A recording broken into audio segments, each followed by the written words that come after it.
What is it? Well, it's called a randomizer, and it's fitted to the guidance systems and operates under a very complex scientific principle called potluck. Now, no one knows where we're going. Not even the Black Guardian. Not even us.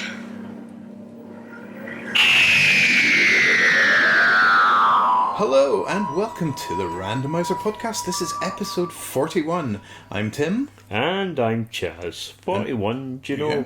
It's funny actually. Do you know where I spent my 41st birthday? Was it in prison? No. Alright, I was on day release. I went to Cardiff, actually. Welcome along. We bring Sutek's gift of inane babble about Doctor Who to all humanity. Spoiler warnings, talking of, whoops. Yeah, exactly. No spoiler there for Sutek, was there? Spoiler warnings this time for all episodes of Doctor Who up to and including Empire of Death. Some extra bits and pieces from the Unleashed programme, and for the Tales of the TARDIS version of Pyramids of Mars. Right. It's lovely to be back. Yes, it's been a long time. Meantime, there's been a sort of season of Doctor Who has happened, so that's exciting. So we're going to talk about the whole season at once. Yeah, this Season is one. a bumper one. No. I mean, William Hartnell, Susan, Yeah, Ian, exactly. Barbara. I mean, we've basically got, what, about 900 episodes to talk about? Yeah, seasons were longer in this season. Actually, one of the jobs I did this year was down at Riverside Studios in London. Oh, yeah. Which is still an arts venue, and it has a Dalek in the foyer, which is delightful. Does the Dalek serve you with tea? It just sits there and looks. It's please. like red dots on I a don't know, black casing. these bloody immigrants from Scarrow come over here, sit about. Sitting in our foyers. No, but that was where they filmed a lot of early Doctor Who and things like Quatermass in the Pit as well. Oh, yeah. So they're very proud of their history, and they've got sort of photos all over the wall. But let's talk about Doctor Who. We've been basically had the first season of Ncuti Gatwa's era. But first of all, we have to talk about the Church on Ruby Road, the Christmas Bloody special. hell. Christmas in June. It's snowing. Yes, that was it. It snowed. I mean, goblins. It's like... I loved it. I absolutely loved it. I thought the Goblin song was brilliant. Yeah. It was exactly what's needed on Christmas Day. Fun. Yeah. Just a silly, silly romp. I didn't expect anything big, world-shattering. Yeah. That's what Christmas needs to be. It always needs to be a silly romp, Yeah. you know? And it definitely fits that. I mean, you've got such sort of fun moments, like rope technology. I'm learning the language of rope. Yeah. I was like, oh, for God's sake. I think my favourite bit in the whole kind of singing bit is when Ncuti and Millie join in. Oh, yeah. And Millie doesn't have any lyrics, so she just starts to kind of please to diddly It's you. literally, sort of just made up on the spot. Yeah, brilliant. And yes, straight out of the gate, Ncuti and Millie are both amazing. Oh, I think. yeah. Immediately, I absolutely loved Millie. Mm-hmm. She felt natural, and immediately you could see that she's like kind and fun and just lovely. There's lots of interesting things going on. There's a lot of fun with the kind of the goblins just off camera causing all these mishaps. That's great. Yeah, and poor Davina. Do you know, when Davina was in the wheelchair, do you remember Scrooged? The Bill Murray. Yeah, do you remember there's the health and safety woman in that? It's been a long Who time. ends up, In a plaster. because she keeps getting knocked about. That's exactly what I was thinking with Davina. And ironically, that's a Christmas film as well. Oh yeah, I've got to watch that. Yeah, Davina was actually brilliant. But the fact that everybody in Legend of Ruby Sunday, oh, I love Davina. And you could see Morris going, what the fuck?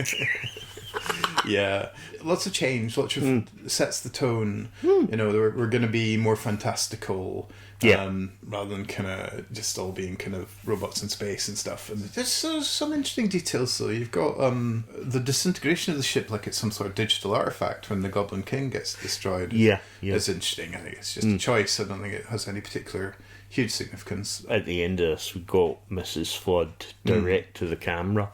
And we've had this a lot through the season. I just have the feeling we're in some possible sort of alternate or augmented reality. What's giving you that specifically? Just because of all the fourth wall breaking? Yeah, I was saying to our friend Davey, so much of it. so much of the Disney money must have gone on replacing all those fourth walls they broke. Yeah. I don't know, it's like Master of the Land of Fiction type of stuff, maybe. Look, I could be completely wrong, and I hope it's something even more interesting. Well, my feeling is it's not necessarily even one thing you can point at. This is just the new style. Maybe, but I think fourth wall breaking is... It's interesting, isn't it? It's like, that really is the thing that stands out, you know? Has there been any other fourth wall breaks until now after Merry Christmas to All of You at Home? Yeah. Which is literally what I thought Mrs. Flood was going to do. Yeah, so did I, actually. I can't think any, but if there are, why don't you, listeners, write into us and we can talk about it? Or even if you've just got like a funny mole on your knee, write into us for fuck's sake. We need people to talk to us. Randomizerpodcast@gmail.com. We're neglected. Please talk to us. We We'll get, like, pay you. If we get like 30 emails about people's medical complaints, Look, I'd take that at this moment. fine, you can read them out. Funny, I've got a very suspicious polyp on my anus. Oh dear. No, so back to the church on Ruby Road. Love Carla. Oh yeah. Oh god. There's it's just a really lovely sort of Cherry. cherry wanting her cup of tea. She's great. That joke runs. That entire fucking That's beautiful. Never has a cup of tea been more persistent in the plot than the Christmas Invasion. Yep. It's like that's British for you. There's the Britishness. Oh, it's just gorgeous. Yeah, there's some lovely sort of stuff like the TARDIS sort of materialising in the flat and not quite fitting. Is that episode or one of the later ones? It's all starting to blur into one. I think it might be a later one. Yeah, oh god. Yeah, but yeah. Well, it all gets sort of horribly scraped up by the end, doesn't it? Yeah, because they've got a massive crack run through. I think it's a later episode because you remember saying, oh, they only just had that replastered. Yeah. That's right. I mean, Jesus Christ, their landlord must be really fucking pissed off by now. No, it's lovely stuff. I think Ruby's scene playing in the band's very cute, and the Doctor's kind of, I think, sort of looking at her sort of from the outside for a while before they actually properly meet up. And then there's that just joyous scene. I mean, I think we said that about Shitty's Doctor, that joyousness and when he's dancing in the kilt, how cool is that? Yeah, I love that. Yeah, and Doctor in a kilt. The only time kilts have ever been involved in Doctor Who well, at least with the Doctor. The Troughton era. Yeah, it's like you got to think it's one of Jamie's that he's fished out of the wardrobe. Yeah, right? It's got that McCrimmon musk about it. I wonder if they matched the tartan or if that wasn't. Oh, that would be cute if they had. It would actually. It's the sort of it'd thing. Be nice to find that. Yeah, because there's such a love for the whole history of the program in the making of it now, which is a nice thing, and they have the kind of resource to be able to. Pay attention to details like that, I think. Yeah. But I mean, the new money is definitely visible. It's much bigger and brasher, and there's so much kind of, I think, a step up again in the effects, even from the Chibnall era, which was I think stunningly photographed and beautiful visual effects for the most part. Also, the fact that the one good thing about Doctor Who is it still does practical effects, like the Goblin King and so on. And I am glad for that because, as much as CGI can be really brilliant, you do get a lot of dodgy CGI as well. But, it's like with the Meep, they built the whole thing, but they used CGI to sort of augment it slightly. Same with the Goblin King, I believe. And that's, I think it's a mature technology now. Yeah. And it's still pushing frontiers. Oh yeah, also, definitely. It's within the reach of television, and I was sort of thinking, actually leaping ahead. I just watched the Unleashed about the very last episode, and when they show you the kind of little puppet, or not little, but the big, the big puppet with green that they used to give the actors an eyeline for the dogs. Because they were talking about Warhorse and stuff. Yeah. Well, also then they put a kind of layer of early CG onto it, like a sort of first pass, and then you see the final render with all the detail, and that first pass kind of feels like your early 90s CG kind of stuff. Yeah. I mean, Doctor Who, since it came back, has had a lot of really brilliant CG, but it's had some bloody awful as well. Yeah. I mean, Lazarus Experiment and the Also People are two, really...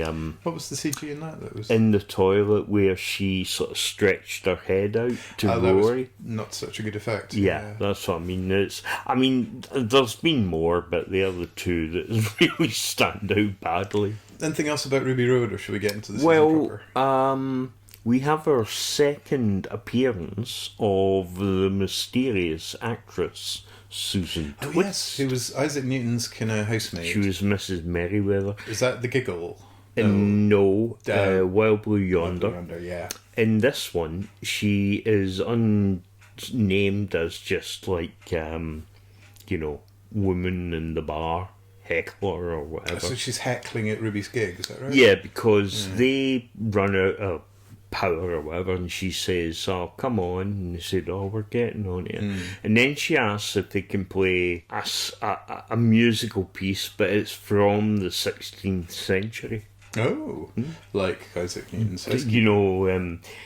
I don't exactly know what one. I'd need to. Well, the green sleeves or something. Yeah. But that's sort of it might be thing of the chime of the bells or call of the bells. Who knows? Any Shabba. Okay, yes, so you got to think that Russell chuckled with glee to himself that Susan Twist is called Susan Twist. Yeah, I mean, apparently he's known her for quite a long time. That's right, yeah. So it wasn't just, I'm going to cast this person It's because... like casting requirements. I mean, you would hope not, because, you don't... And you've got to be a good actor to get away but, with that.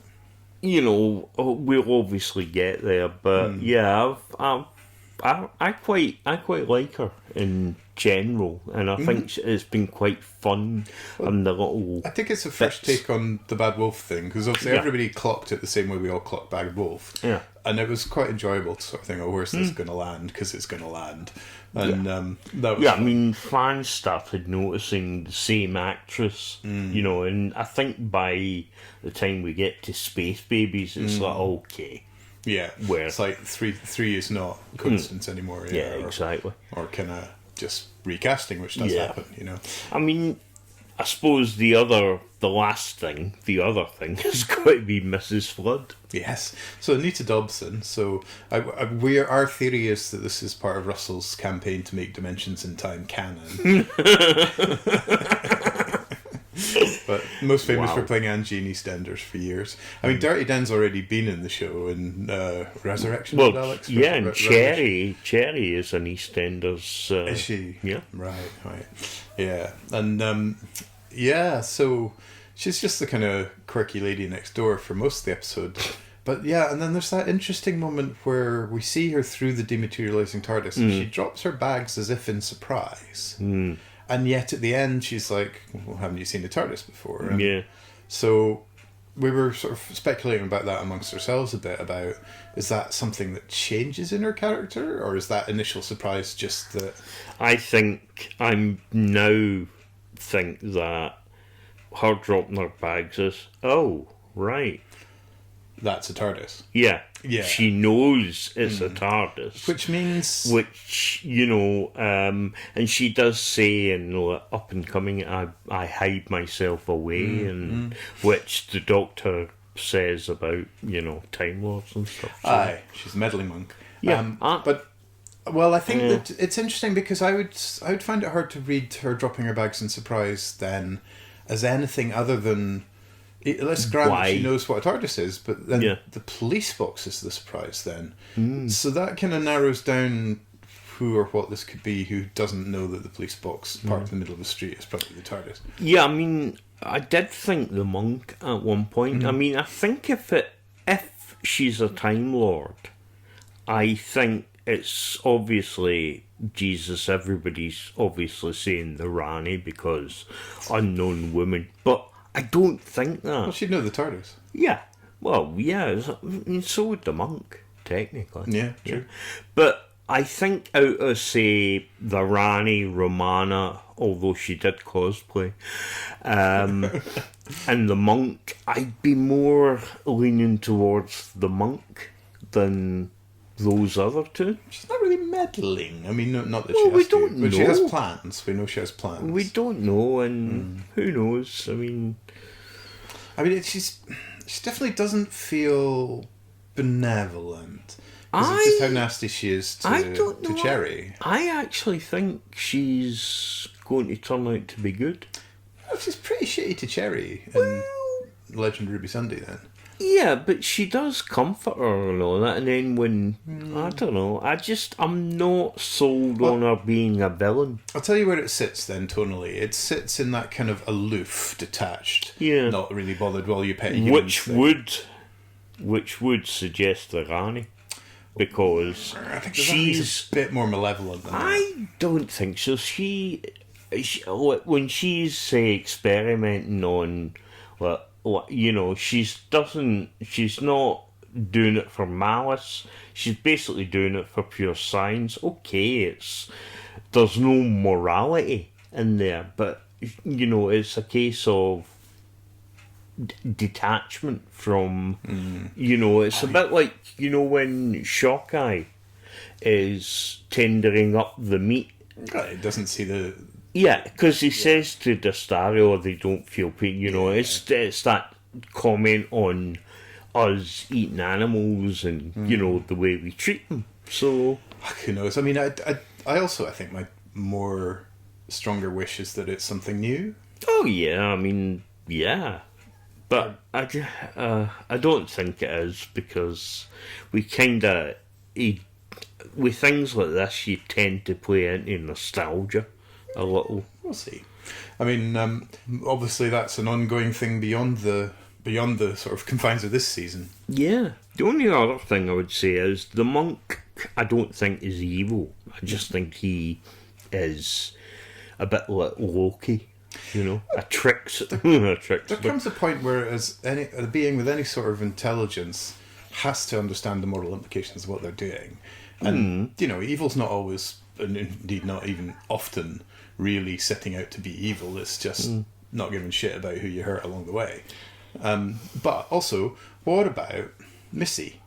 We've got a female Time Lord reformed, who now somehow survived but has such plans. So I think there could be a Missy line that would explain the not out and out kind of nastiness, but also that slight kind of dismissiveness of Cherry. So I don't know. I mean, if it's got to be something from the past, then there's certainly a few to choose from.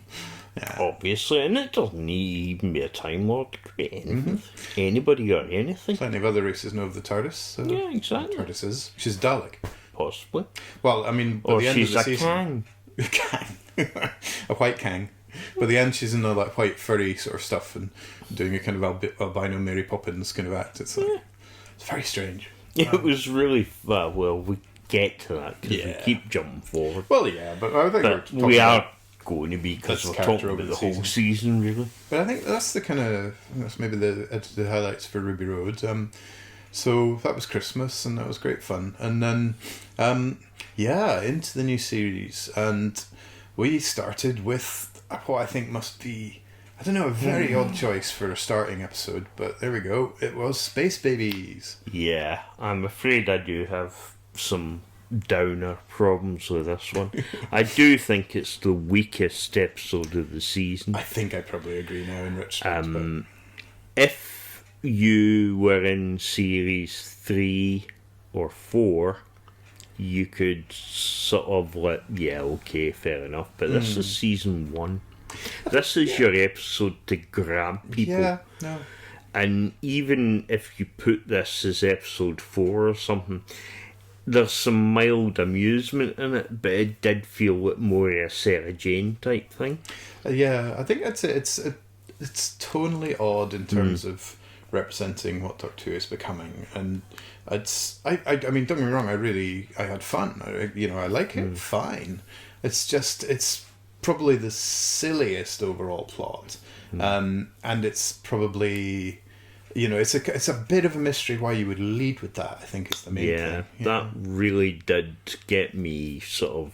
got me very confused. Yeah.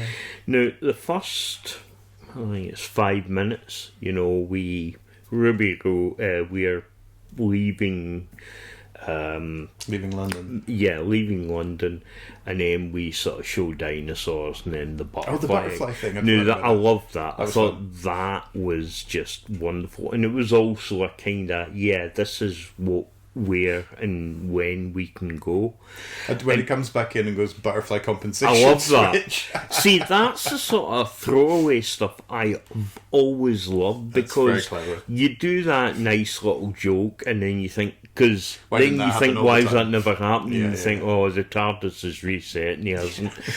That's great, because, you don't need a fucking 10-minute explanation. A throwaway and it's fine. So, when we got to there, personally, I would have cut that bit, cut that, and attach it onto another episode and just write Space Babies off. There are amusements, yes, not monster. No. There isn't really much of a plot here. I think a problem as well is that they've got a bigger budget, so they try to actually properly have the babies talking, and its expressions aren't sort of equaling what's coming out of the mouth and stuff. I think the better thing would have been that the babies are thinking what they're saying that comes out. Telepathic space babies. Something like that, or an interpretation device or something. Because it appears in the Lego. It just doesn't work. The whole CGI thing. I thought it worked. Really, was still in the uncanny valley. Yeah, it just doesn't work for me anyway. I don't know. It wasn't the thing that really kind of gave me pause more than the kind of overall tone and just the whole concept. I'd say the only thing that kind of worked was, and I can't remember her name now, the nanny. Because she had stayed behind because she couldn't bring herself to leave them and things, because obviously they would need help. And also the whole, it wasn't particularly subtle, but the whole thing of, we can't stop them being born, but once they're born, we don't give a shit about them, basically. You don't need to be a genius to work that one out. He acknowledges it. No, I'm glad to do sort of thing. As well, yeah. But other than that, the other thing about the planet that would give them sanctuary, but they have to get there. There was some nice bits in it. The alien monster practical effects again looked very, very good until you kind of found out. There was some fun in it, and the fact that Ruby got covered in snot, it reminded me of Amy Pond in The Beast Below getting covered in I was thinking like celebrity gunkings on Saturday TV when we were kids. I don't know, maybe that's a sort of hazing of a new companion or something. But did Clara get any gunk? She get hit by a newspaper. That's true, that was some way in. Oh, that was funny. As I say, I don't absolutely hate the episode. There were some reasonably good bits, but I don't think, unless it's a randomizer, I don't think I will ever revisit it, because hold that thought. I don't know, pointless. They might not have programmed it. Well, you never know. We'll see. It's very odd. It's just it sticks out a bit. But yeah, so Space Babies. But off we go. Yeah. New titles with Ruby Road as well, and beautiful titles. Really dynamic, actually. Well, the titles started in. Did they start in the specials? Yeah. I'm not fed up with them yet, or at least I'm not I don't know the nuances of them all yet. One thing I did notice, which I quite like, is that when Millie's title comes up, the letters sort of have to jump out of the way of the TARDIS coming through. Right, yeah. I think they had a slight modification from, and I mean, you know my eyesight, so, but a lot of people were complaining of a PowerPoint looking thing or something. That doesn't happen anymore. I mean, honestly, I don't a wipe know. Or something? Or?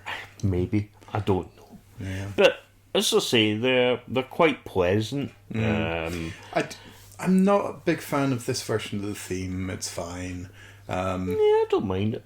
It's sort of, it's weird. It's maybe what it is I actually prefer the Doctor Who theme to be electronic in whatever version, and this is very orchestral. You know, you really hear the piano. Yeah, well, I mean, let's be honest. You became a fan running about Peter Davison. Well, sure, but also the original was, the original theme was a groundbreaking piece of electronic music. Oh yeah, of course it is. So I kind of think it's a shame that maybe they should have the orbital version. That was good. I don't know. I just think 2 points actually. One is that I think there's not a lot of new ground broken with this theme, and Murray's done the great grand orchestral swooping thing, and now it's sort of tinkering with that format, which I'm not particularly enjoying. But as a counterpoint to that, I have found the incidental music so much more enjoyable. A lot of partly because I'm not noticing it so much. Yeah, Izzy and Davey and I were talking about how it's been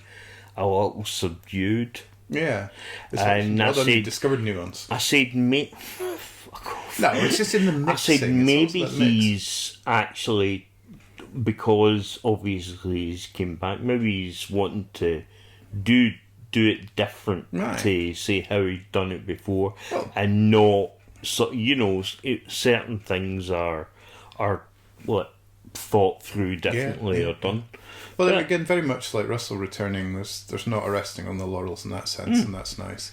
I did find, because we saw Empire of Death in the cinema, and I did find the music was maybe in the cinema mix a little more present. It was kind of like the old days in that sense. Yeah.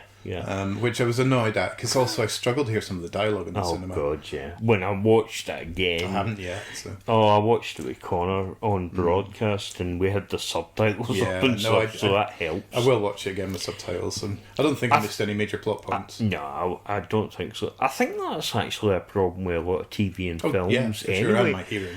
Space Babies also kind of was when we realised, okay, we have actually a theme emerging here of orphans or abandoned children. Yeah, we do. We kind of get in a little bit more of the whole, well, not particularly get into it, but we get into this timeless child thing where the Doctor was a foundling. I'm a foundling too, yeah. And the language of describing it is definitely sort of sifted more to tie that together. And I think it hasn't really kind of been a sort of a theme with a payoff, or a kind of bad wolfy thing with a payoff, but it's just it's like a resonance that runs through the whole series. Yeah, I think the way he's done it is, I mean, okay, the Timeless Child wasn't popular among many people, right?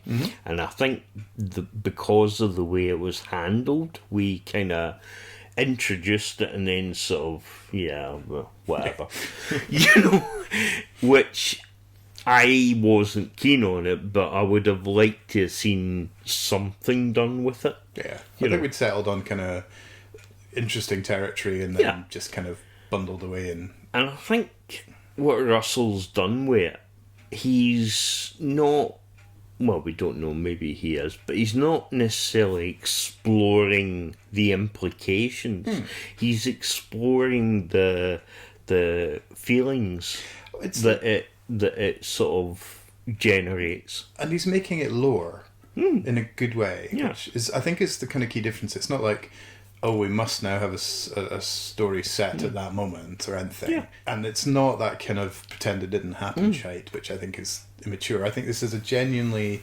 mature and clever and useful kind of response, in which is, okay, that's happened, what do I use from it? Well, as a personal experience of mine, I was brought up by my grandparents, but I didn't know who my mum or dad were until I was about 14.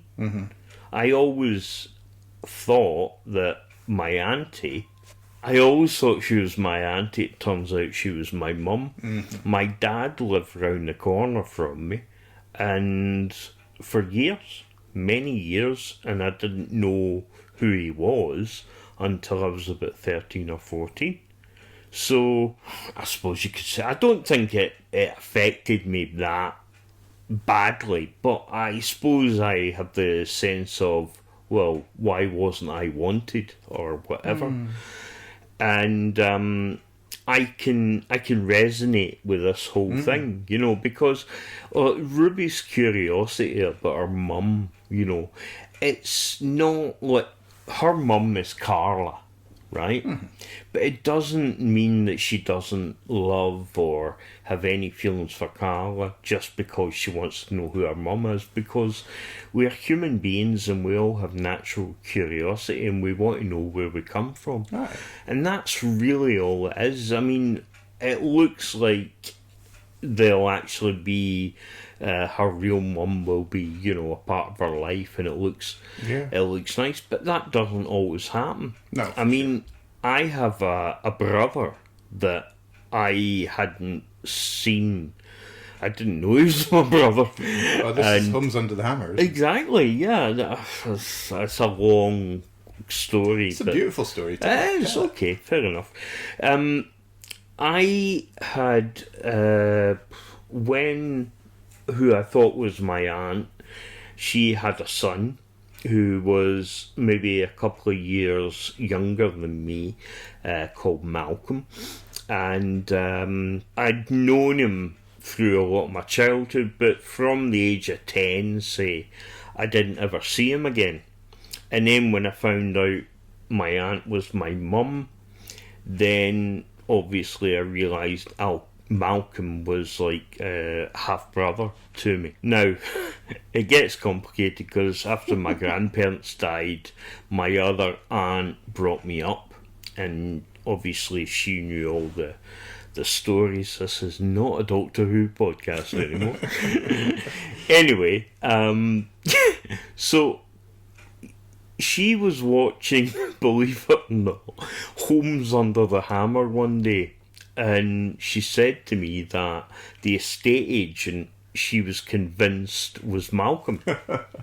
And so I found him on Facebook, messaged him, and it turns out, yes, it was Malcolm. And we, you know, we met each other. And we have, I wouldn't say massively kept in touch, but as I said to him, I'm just glad to know that he's okay, because I was always what happened to him, you know, and he was very curious about it as well. So, you know, we do occasionally talk and whatever, but we've both got separate lives, and that's fine. Okay. I wasn't upset about that. I did say, you don't owe me anything, and you know, but it's nice that I know you're okay and doing alright and stuff. Exactly. So, as I say, this is family, and this is the way that these things can affect your emotions, and it can affect, I mean, it can affect a lot of people's lives. A lot of people cannot handle the idea of being adopted, you know, so it's nice that this is an adoption story with a happy ending, which I think they were talking about in one of the confidentials. The Unleashed, yeah. I think Unleashed. It's part of the wider mission, you know, not even a kind of necessarily a conscious mission, but I think it's part of the wider job that the programme is part of doing, which is that just putting into the mainstream the idea that there's different sorts of family structures from the nuclear family, and you know, and obviously in terms of same-sex couples, but also in terms of this sort of structure. And I think it resolves really beautifully where Ruby's birth mother is just welcomed into the fold. I loved that, and that's so beautiful. And Cherry says, "No hatred here, darling." Yeah, that's just because gorgeous. That happens a lot. People, you know, are really peed off as to why didn't you want me and all that. But And they get past that so quick. And yeah, and when also she tries to apologise and Ruby's like, no, thank you, you left me somewhere safe. yeah, It's because really beautiful. you heard backstory of the woman, and that, you know, I mean, she done the best thing for her daughter. It was pretty dark, you know. They mentioned the grandfather, and then it's very euphemised. It's euphemismed. It was stepfather. Stepfather, yes. Sorry. Yeah. But so there was clearly some sort of horrible domestic situation. Yeah, they said abusive. I think they're hinting more at. I don't even know if they used the word abusive. I think they well, just maybe said not right or something. Yeah, and that's fair enough. You know, it's an entertainment program, and the father was only 15. yeah, so they were both 15, I think. Yeah, Well, we've leaped ahead to the end of the series, but it's the theme. This is the resolution of the theme, so we have to talk about that. But I think, and the thread runs through. A quick plug for the Flight Through Entirety people's spin-off podcast called The Second Great and Bountiful Human Empire, which has been a flashcast responding to each episode. They did the same for the Jodie Whittaker era, the last of the Jodie Whittakers as well. But this one's been very enjoyable. Just quick thoughts from them after each new episode. And one of the presenters, Brendan, has had a brilliantly spurious idea that this season mirrors the very first season with Hartnell. So, and he said, "Look, space babies, by definition, those are unearthly children." And it goes on from there. I encourage you to listen to it. Is Hartnell going to be on the cover of Esquire or? Imagine him in the Barbie movie. That'll be brilliant. What? Dance? No, fantastic stuff. So, second episode is The Devil's Chord, featuring the rather fabulous Jinx Monsoon as Maestro, who's absolutely not the master, and good grief, does every word that means master banned from the English language. But now, I think we had fairly split opinions on this, didn't we? Yeah. I will say I generally absolutely loved it. I was really excited by it. The only kind of little niggle for me was that the sort of dance off at the end was just a little too long. I was like, yeah, joke's made, come on. Up until the dance bit, I enjoyed the episode with a caveat. What's the caveat? Jinx Monsoon, because we were getting 110% performance all the way through. Yeah. I didn't think it was a caveat. I thought it was a bow tie. No, for God's sake. But I like them. I do like them. It's just I would have liked to seen a little bit of nuance in the performance. That is not like a major thing for it. I did enjoy the episode. Like you, well, I just didn't enjoy the musical number whatsoever. I just thought, God, this is annoying. Well, another twist pun. There's a twist. Yeah, I thought, and he winked to the bloody camera. Another fourth wall break, but it's slightly contrived building into it. It's sort of there's all my adventures. There's always a twist at the end. It's like a little clumsy. And the Abbey Road being a piano. I mean, clever, I suppose, but that also felt the road, the zebra crossing. Yeah. Oh, that was kind of cute, but it was like one more thing. It's like we didn't end on a kind of big musical finish. We had that little kind of tail off with the piano thing at the end, so it was all cake and eat it. This was essentially quite self-indulgent, but I don't have a big problem with it. Right. I quite like, when some shows do musical episodes. It depends on, how well it's done. Some don't and some do. It was never stated it was a musical episode, but obviously because of the thing, a lot of people had assumed. Yeah.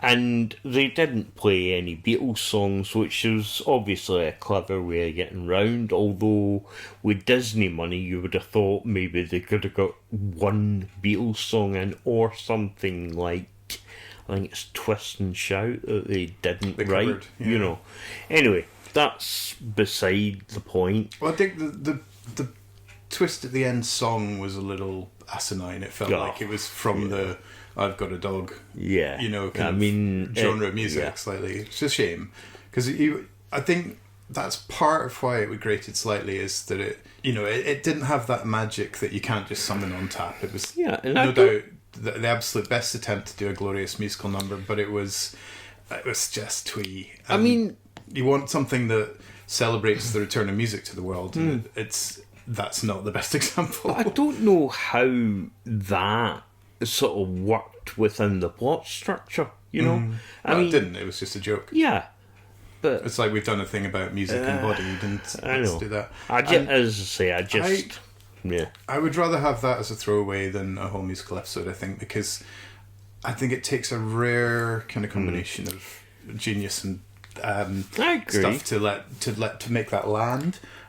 So, for example, I'm completely stalled with Strange New Worlds because I can't get into the musical episode. I've watched the start. Just don't watch it and watch the next one. Maybe I'll have to, but I'll get through it. It's partly a kind of mood and mental health and energy thing. But what has crystallised for me is that part of what I love about Strange New World is it doesn't take itself too seriously. And you'd think a musical episode would be an example of that, but it's strangely not.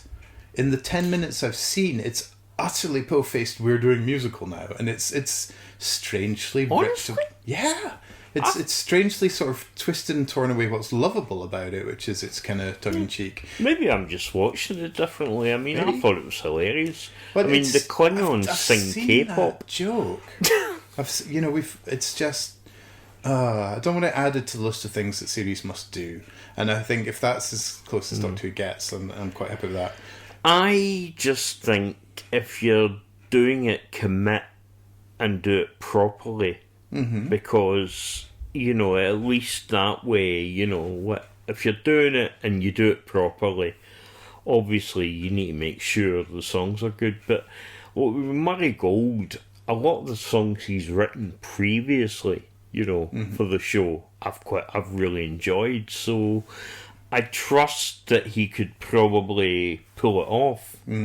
But on the other hand, I'd have just, if they were just going to do the music, I'd rather just not bothered and just made it a straightforward ending. Yeah, no, because I think that's crystallising for me now as well. That my problem with the musical number was just that the song was a bit pish. It really was. It had made its point and had its funnies very quickly. I liked the little bit about "You think the song will never end." That was fun, but the at the same time it was like 3 minutes. Yeah. Where it would have been a hoot for 1 minute. And also, I don't know if like Beatles songs are just never granted licenses, or they must be for some. They are granted licenses, but Twist and Shout would have been a perfect one, wouldn't it? What's to object with in a celebration of the power of music, especially when two of the Beatles helped save the day. Maybe Ringo vetoed it. They look nothing like the Beatles, put that away. So even though you put a pair of round spectacles on someone. Anachronistically, yes. No, I mean it's the iconography as well. Look, that bit, all that death and music, etc. That was really good. Clever plot. The whole sort of Pyramids of Mars echo, with the journey into the future. Oh, yes. And everything was destroyed. Well, yeah, of course, it turns out to be a throw forward in many ways. One of the best bits is when the Doctor uses Sonic to make everything silent. Oh, that's gorgeous, that scene. And then the tuning fork. I so really liked that. Beautiful and brave, And the mention of Susan. So they did the Buffy musical episode and Hush in the same yeah, exactly. Now back to Jinx Monsoon. I think ironically what you're saying, the criticism which I completely get, it reminds me of my criticism of Capaldi's big war speech in the Zygon 2-parter. That it starts at full volume and doesn't have anywhere to go. I suppose, but that was completely different. It was all in anger, really. Yeah, and that's one speech versus like a whole episode, But I just found that, I mean, the floor of that performance is like 9 out of 10, and mostly it was sitting at 12 out of 10.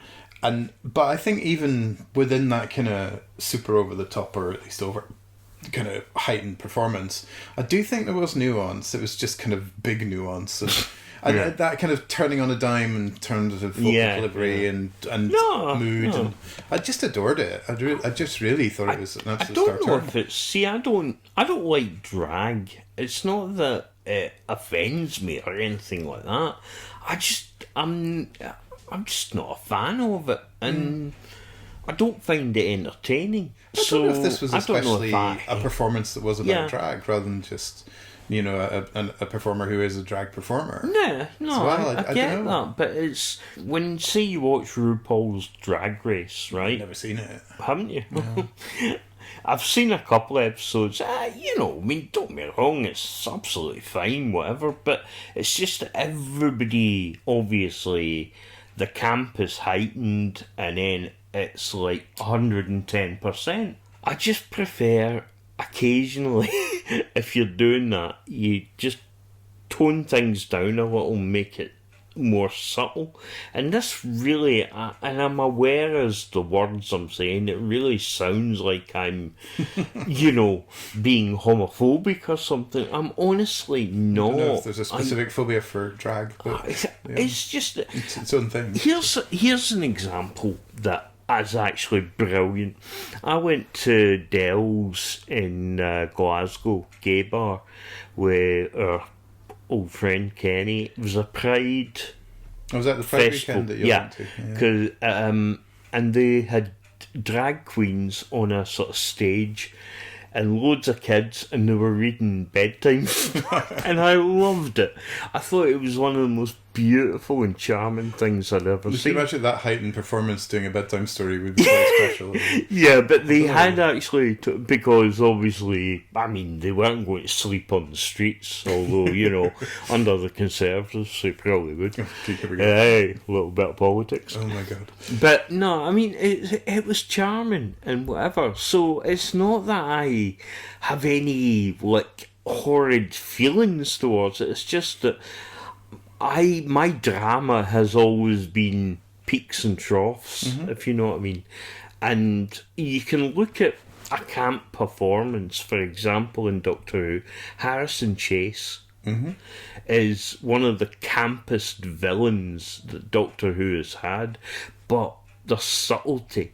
I don't think there wasn't subtlety here. I think it was all kind of varying between 9 and 12 out of 10 sort of thing. Maybe you just needed a bit lower subtlety. Maybe, as I say, still like the episode, but it's got issues. But the biggest issue I've got is that fucking musical.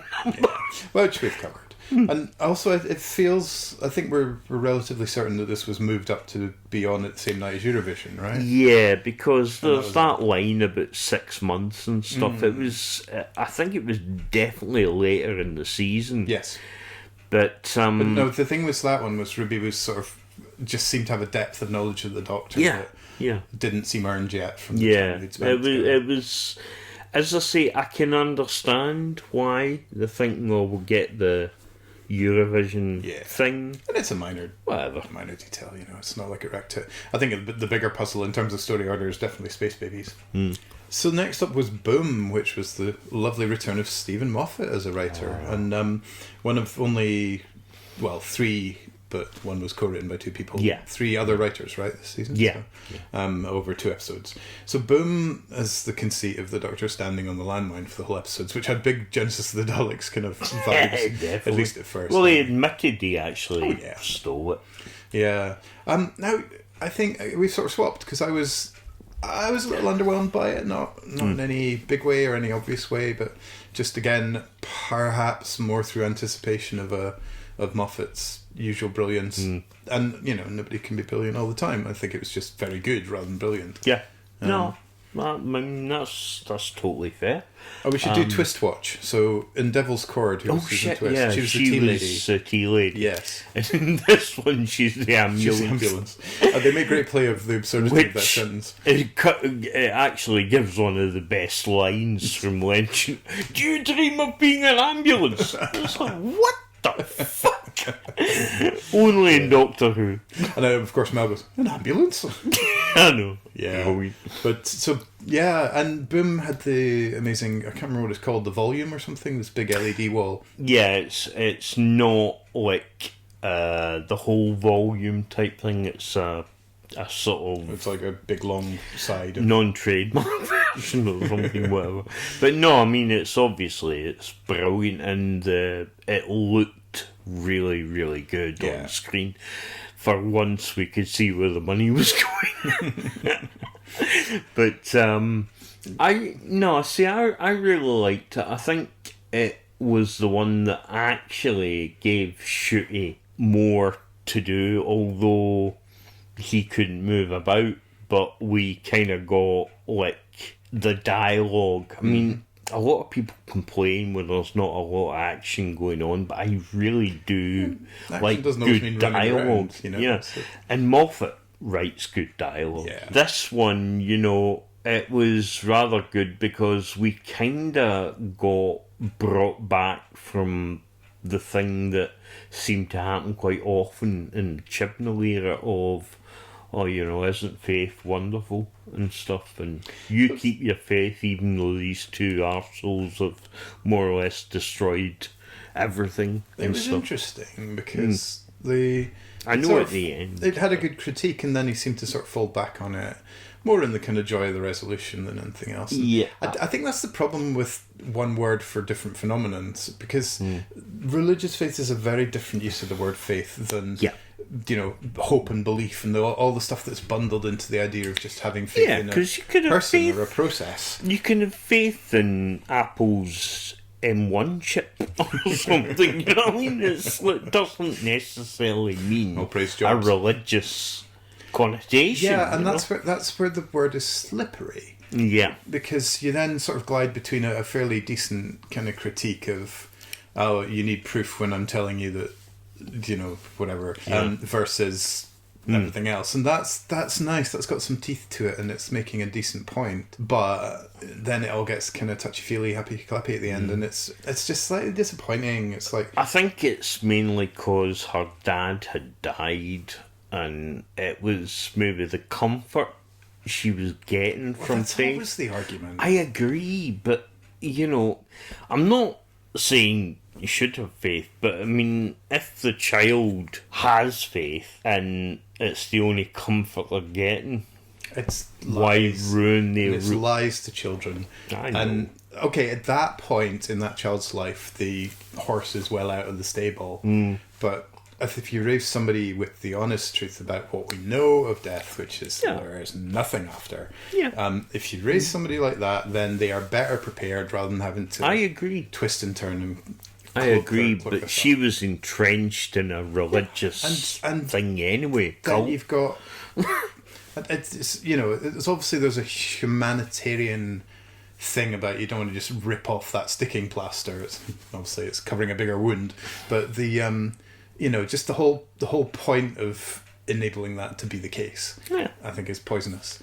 But the other big problem I had with that episode was that it felt like the child was played and maybe written about 5 years younger than they were cast. Yeah, the performance and just the way the child was acting within. I think I don't necessarily blame the actress. I just mean the the actions and the kind of things that the child was oblivious to until certain moments where didn't feel like a child of that age. She seemed very immature. Yeah, for I mean, it made her seem stupid. Yeah, very. And that's a shame because, I mean, for the first thing that shocked me was like, how did this society let a child wander out into the battlefield in the first place? But also, then she's like, doesn't realise Dad's a hologram even though he's suddenly gone all blue and shimmery for a little while. Puts everybody in danger. Understandable. That seemed really silly. But then getting distracted by the PowerPoint of the old family holiday while all sorts of chaos is going on. It was all just a little implausible for a child of that age, I think. If they'd been 5 or something, I wouldn't have it would have made more sense, sort of thing. But I thought that it was quite clever in the plot, the fact that their religion basically stopped them from questioning why. And basically, the weapons manufacturer, was doing it for profit sort of thing, you know, and the whole thing was a case of the reason it happened is because of their faith, because if they had actually questioned it in the first place, there wouldn't have been anything happening. You've got, like, comfort and solidarity and community and a lot of good stuff versus kind of the ability to manipulate what you're told is the truth. Fake news. Yeah, well, it's also gullibility and not looking for evidence in the wrong places. You know, it's a decent critique. Yeah. Slightly muddied by a touchy-feely ending. But again, we've got an abandoned or orphaned child, so that theme still resonates. Yeah.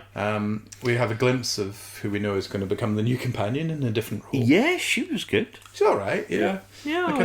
I don't feel we've seen a lot of range from her. Well, yeah, but I mean, she's playing that one thing. I mean, watch Andor. Genuinely watch Andor, because it is the best Star Trek, I was going to say, Star Wars series they've done. And I love The Mandalorian, but Andor is very intricate. Prefer the Andalorian. Yeah. Star Trek does have Andorians. That's true. Let's really muddy those words. I've actually been watching The Acolyte recently. Oh, I've been watching it. Everybody seems to hate it. I love it. Spoilers for Star Wars. Acolyte. I've been quite enjoying it. I wouldn't say I love it. I've really enjoyed it. I think it's quite engaging. I'm not particularly enjoying the performance of the lead Jedi Soul. It's a bit one note, I think. I suppose. Oh, thoughts and prayers. God, yes. Well, yeah, there you go again. He should have called the episode that, shouldn't he? I think for me, from boom to the end, the series was actually very solid. Yeah, me too. Let's move on to 73 Yards, which it had this sort of big change of direction and tone in the middle. And I was along for the ride. I really enjoyed this right through. There's a kind of continual reappraisal of what the episode's about that can be quite disorienting, I think, at first. That's fair to say. Very much. Did you have a kind of a journey with that? Or? I did. When I first watched it, I thought there's a hell of a lot of good here, but it's left unexplained. I don't mind ambiguity, but I don't want to be like completely fucking lost. And it felt like that. I've reappraised it a bit. I love the atmosphere. I really, really do think it's a very good episode. I still think it just needed a little bit of attention towards the questions that it was posing. You just want a bit more explanation. Yeah, a little bit. I don't need to be spoon-fed, but you know, I just think this reminded me of Ghostlight in that sense. It needs its own thesaurus. Needs its, yeah. I didn't find that so much. I was along for the ride.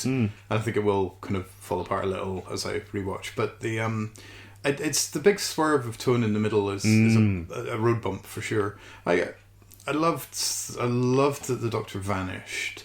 And then you sort of realise, oh gosh, he's not just going to pop out from behind the TARDIS in a minute. I've got issues of it, I'll tell you. And then the sort of creeping dread of it, the slow burn of it's really nice. And the scenes in the pub are kind of where it sort of pastiches the sort of episode we thought it was going to be.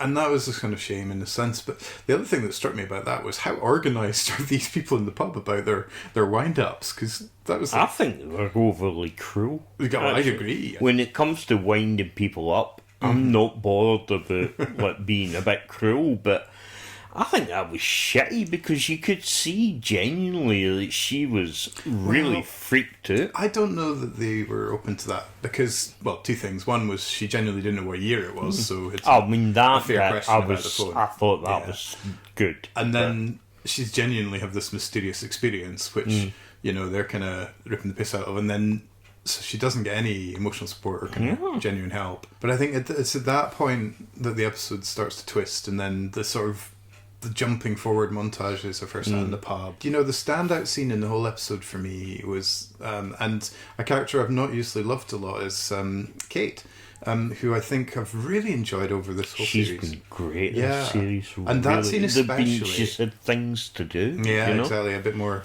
meat. I'm not a fan of shipping, but her and Colonel Ibrahim. A little handhold at the end. Yeah. I was going to go one of two ways. I thought it might Although people have been Him really with losing their shit online because, apparently she's a lesbian.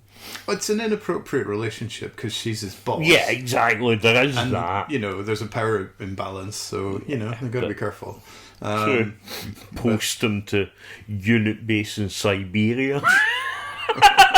Yeah, so that scene and, the way Kate plays the change of the warmth that she brings to Ruby at that point, I think you feel reassured by Oh, it. God, no. And then It's when it so turns. and then just that look. It's like, oh my God.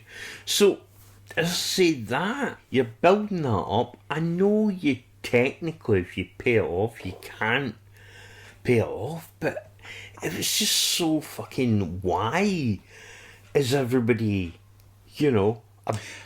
abandoning her? There is a puzzle in terms of what could somebody possibly say. And more to the point for me is that why would you believe some strange lady? Yeah, that's the biggest thing that got me. Her mother goes up and then will never talk to her again, so much that she takes a fucking injunction. Well, I think one way through that, it kind of doesn't matter, but one way through that is that it's not the nature of some simple fact that she said, more than that it's like a spell that gets cast. Yeah.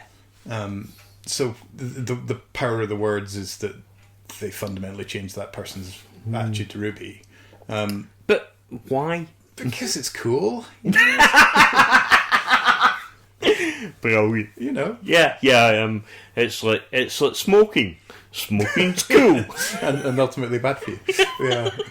No, I think it's really interesting, isn't it? That kind of some sort of MacGuffins or devices and plots we just don't ever bother, and this one sort of sticks in the cross somehow. No, I think the problem is there's too many MacGuffins in this one. Maybe.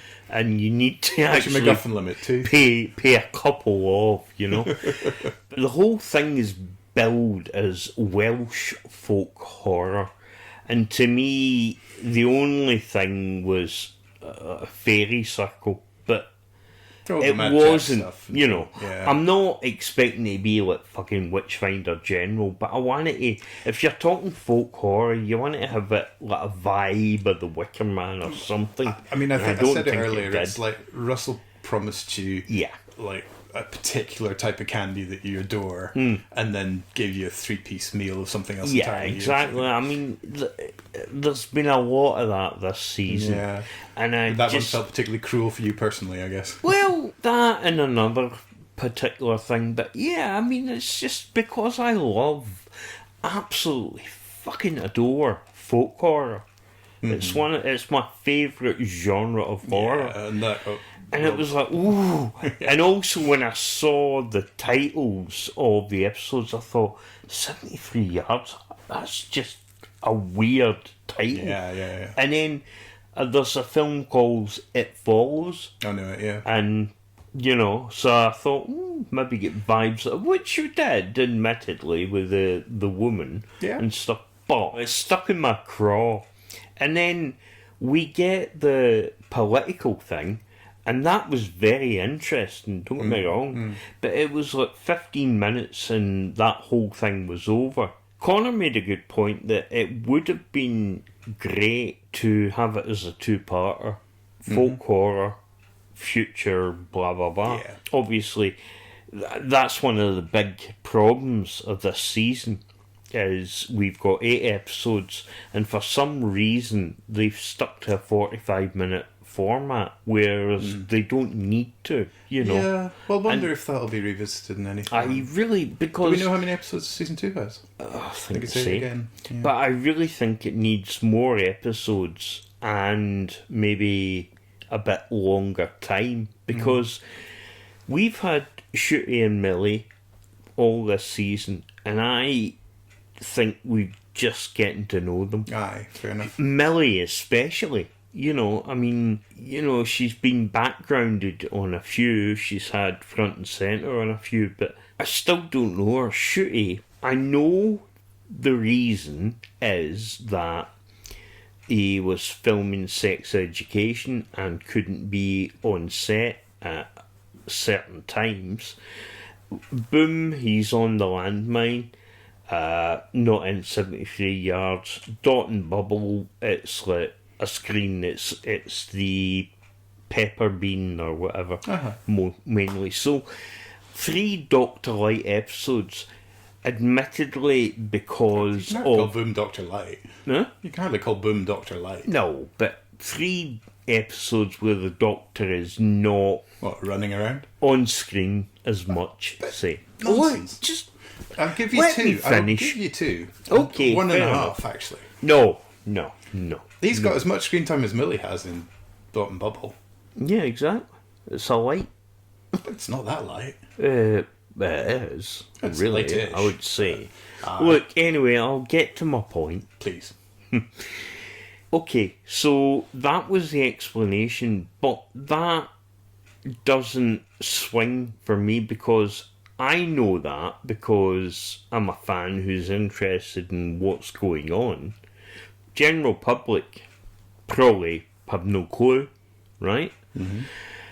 Now, to me, you either, when you realise you're hiring someone and they're going to not be available for quite a bit of filming, you either push your, if you really want this person, you push your production a little bit to accommodate that. And I think, as much so of Ncuti, I really think that you need to put your production above the start. The show is the important thing. Whoever's involved in it, there are other people available.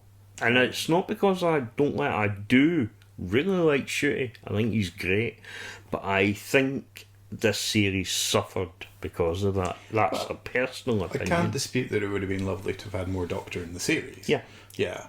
But, we have no idea of what was in place when at the point he was cast also. And there's no way it wouldn't have been hugely expensive to reschedule. I get that. And we got Ncuti. And to be honest, I suspect that the thinking was that this is an amazing, amazing actor. It's worth a bit of jumping through hoops. I am just of the opinion that no one in the production is indispensable and the show needs to be front and centre. The show needs to come first. I think the damage is minimal. I think it's a shame, but it's not. I don't think it hurts the show, in any kind of huge way. I mean, that's fair enough. It's just my opinion on that. Well, for sure, but I think the clear preference has been let's make this work so we can have this actor. If the scheduling even made that a question, But we also, I think what it brought out in Millie, and bear in mind this is Millie's first film episode, is a gift. And she held it. A virtue out of a crisis. And I mean, as I say, although I have issues with this episode, I don't have any issues with her at all, because I think she's wonderful. The only issue I have is that she's not a convincing 14. Yeah, oh Jesus Christ. God, I wish I looked that good when I was 40. Or at any point in our lives, Yeah. let's be fair. Yeah, well, that's true. It's one of my favourites of the series, partly because of the kind of high concept. I kind of found the ending sort of strangely beautiful until I thought about it too much, I guess. And then the logic sort of doesn't... The ending, yeah, like you say, it doesn't really hold together, but it is rather ethereal. I suppose maybe that's the vibe they're trying to go with, is, it's like the woman in black. More magical, more fantasy. Yeah, because the woman in black is always standing, just within the eye line. There's so a subgenre maybe now in Doctor Who stories. I wonder if there are any in the classic series where significant time passes for the characters. And, that moment where she says to Kate, it's been a year, that's that little jolt of, all right, this is not all getting wrapped up nicely anytime soon sort of thing. The Dark Master Plan, apparently. But I'm thinking of their novel, so maybe not. Yeah. I think you get it in Girl Who Waited and things like that, but the Hellbent. Well, Time Flight and... Heaven Sent, I mean. Time Flight and Arc of Infinity that's she's two been stories. sacked by then. Yeah, I suppose. Yeah, I'm sort of talking about within one story. Yeah, I don't know. can't It's like, think. I mean, maybe, but it's always it always feels slightly transgressive to me, having been reared, if you like, on Doctor Who stories that took place within a kind of relatively short space of time. I think the first one is Last of the Time Lords, Sound of Drums. Isn't Yeah, it? when A a year goes Yeah. by. Well, yeah, no, that's fair enough. But yeah, and there's no reason not to do it. It just I don't know. It feels weird to me in some way. I don't know, because it's not like Especially a time travel show, you would think, It's not like it you've would got- be more often that they do stuff like that. It's like I'm afraid there's a finite amount of kind of future to use. Or I don't know. But yeah, no, we have seen alternative future, I guess. Yeah, so one of my biggest annoyances is I would think has possibly been addressed, because I kept saying that the Roger App Williams thing, even when the Doctor came back, he still mentioned it. Yeah. And the resolution to that story was that he had been Prime Minister for about 15 hours or something, and then he resigned, so there wasn't a nuclear thing, and there wasn't Is this... there a Liz Trustig in there? You should have just had a cabbage. Should have been called Roger App Well, I mean, Trust. that's good, because we've done a Liz Truss and we've done done a a Theresa Theresa May. May. Get the heels in. Especially good on not him. the Prime Minister. Yeah. Oh, yeah. I wonder who fucking was hell. actually serving when that was written. Oh, it would be Rishi Sunak. Well, no, but when it was written? Oh, yeah, it would. Oh, well, maybe not. I don't know. Anyway. Who was that? Oh, fuck. I think it's don't know. probably a safe bet. Johnson. It would be well, Johnson. It's probably a safe bet that that's going to be funny, whoever the fucking Prime Minister is. Oh, Twistwatch, she's the hiker. Oh, yeah, and she actually has lines I know. as well. It's quite Well, nice. she did, but Ruby face to face. So, Dot and Bubble, this is still tussling for being my favourite episode of the season. I don't know, Rogue gives it a run for its money, that's for sure. And 73 Yards, it's in the mix too. But so yeah, I thought this was such an important episode, and my big experience of watching it was just this kind of. I made a genuine attempt, sort of as I went along, not to just fall into easy despising of Lindy, because you think, well, look, Russell's not going to just write a shallow character for no reason. Yeah. And then, of course, the moment she betrays Ricky September, you're just like, nope, this person is just out and out bad, nasty, and, kind of self-serving and ingeniously evil in a crisis. Which is kind of, takes some special effort. And then, for me, I didn't notice the whiteness of the cast. I think partly because they all presented quite diversely in terms of kind of, I suppose, queerness. Yeah, I'm not making an excuse for that, but when I saw them on screen, I did think I saw a couple of Asian people. No, but they weren't being spoken to. Yeah. So I don't know if maybe. that's the case or not. And my site, Yeah. No, I Who just think knows? the general mix of Yeah. people was very kind of different in terms of the silhouette they make and what they're wearing and how they're presenting and so I'm on. not trying to make an excuse for No, that, well, because I don't. I didn't notice. So We talked about Russell's comment about what does it say about you if you didn't, and I think that's something that if you take it a certain way, it feels like an admonition. I think. Whereas I think it's a call to be more aware. Yeah, I get that. I do think it was misworded Maybe. in a way, It's just slightly it sounds glib. accusatory. Yes, exactly, and I don't think it is so much as it is about these are the sort of be eyes aware. we should be using, and it behooves us to definitely think twice if a program doesn't know what Absolutely, broadcasting yeah, that no, way now. and I've got no problem with Yeah, that. and at the end, again, amazing, like with Millie and 73 that Yards. was his first. That was his first scene. Yeah. When he realizes, and I don't know who I think is just, they're both acting their socks off, and Ruby's reaction is so moving. Hers is great when she puts her Tries hand, to, and, because she gets it straight away. And she gets it before him, I think. Yeah. which- No, that's absolutely brilliant. Yeah. See, this entire episode, obviously, it was like everybody was thinking, oh, it's a social media episode. I remember Connor saying, it's just going to, and It's what got that is. in there, but that's by far from all of it, yeah. Yeah, but I'm talking about the trailers and stuff. Okay. Connor was actually saying that, oh, great, a 60-year-old white man is going to do a comment on social media, and he's not wrong. Although when you think about it, every social media creator is in probably their 50s by now, at least. Well, that's also the problem with just glibly attributing intent to somebody's age and skin colour. I get that, but because we didn't necessarily, we just thought social media, it's going to be, social media bad, etc. We should have a bit more faith. Here we go. A bit more faith in Russell's talent. Yeah, but it just sounded like it was going to be Black Mirror-esque in terms of, dystopia through social media or something. But obviously, it was a lot cleverer than that, and more subtle. And that's what Connor and I both were like, oh my god, that was brilliant. Yeah. We really, really liked it. And I've Even never... the stupid slug things, that was fucking hilarious. The guy getting eaten. I was hoping for tractators. Yeah. No, there was an old film called The Beastmaster which had these things that kind of enveloped you in that way. Oh, yeah, and your they Mark terrified Singer. me when I was a kid. Yeah, because you just kind of came out as a pile of bones. MTV. All right. I think they're a decent monster. The alphabetical order thing is kind of... I buy it. It's very silly, but I think the one thing I found...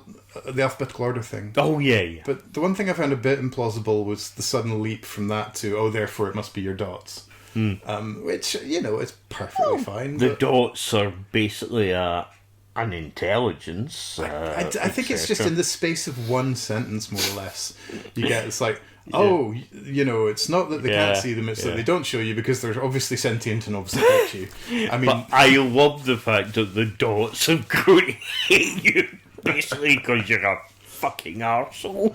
Well, yeah, I mean, I don't know. It's that was all a bit sort of a bit abrupt. On the nose, a bit silly, but yeah, I can see things like that. I can accept because it's okay, it's throwaway, but it is quite funny. And it's like they could have perfectly well they could have done it in like 20 seconds and killed everybody in alphabetical order just by flying into their actual foreheads. could have exactly. It's kind of Shades of Phantasm or something like that, isn't it? It's an interesting thing. I want to just for a moment the Susan Twist thing. So TARDIS creates a Susan Twist. Oh, she's mummy now, yes. Twist watch.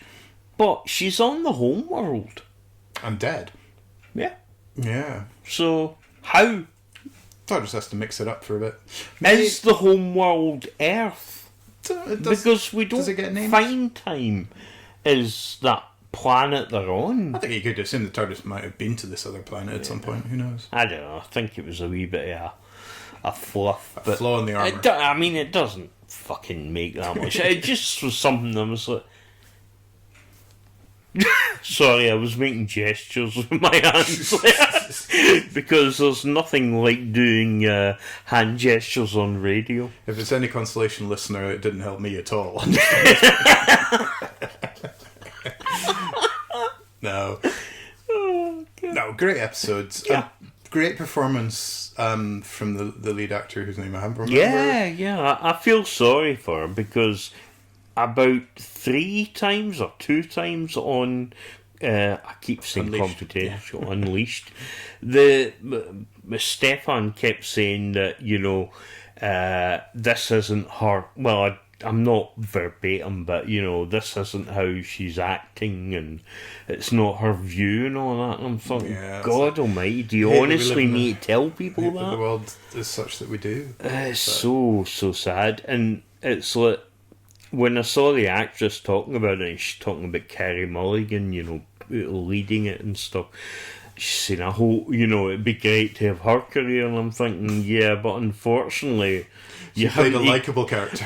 Unfortunately, you haven't to convince people that you're not some sort of fuck nut racist. Yeah, I mean, if anybody didn't love Silly Sparrow, they have no soul.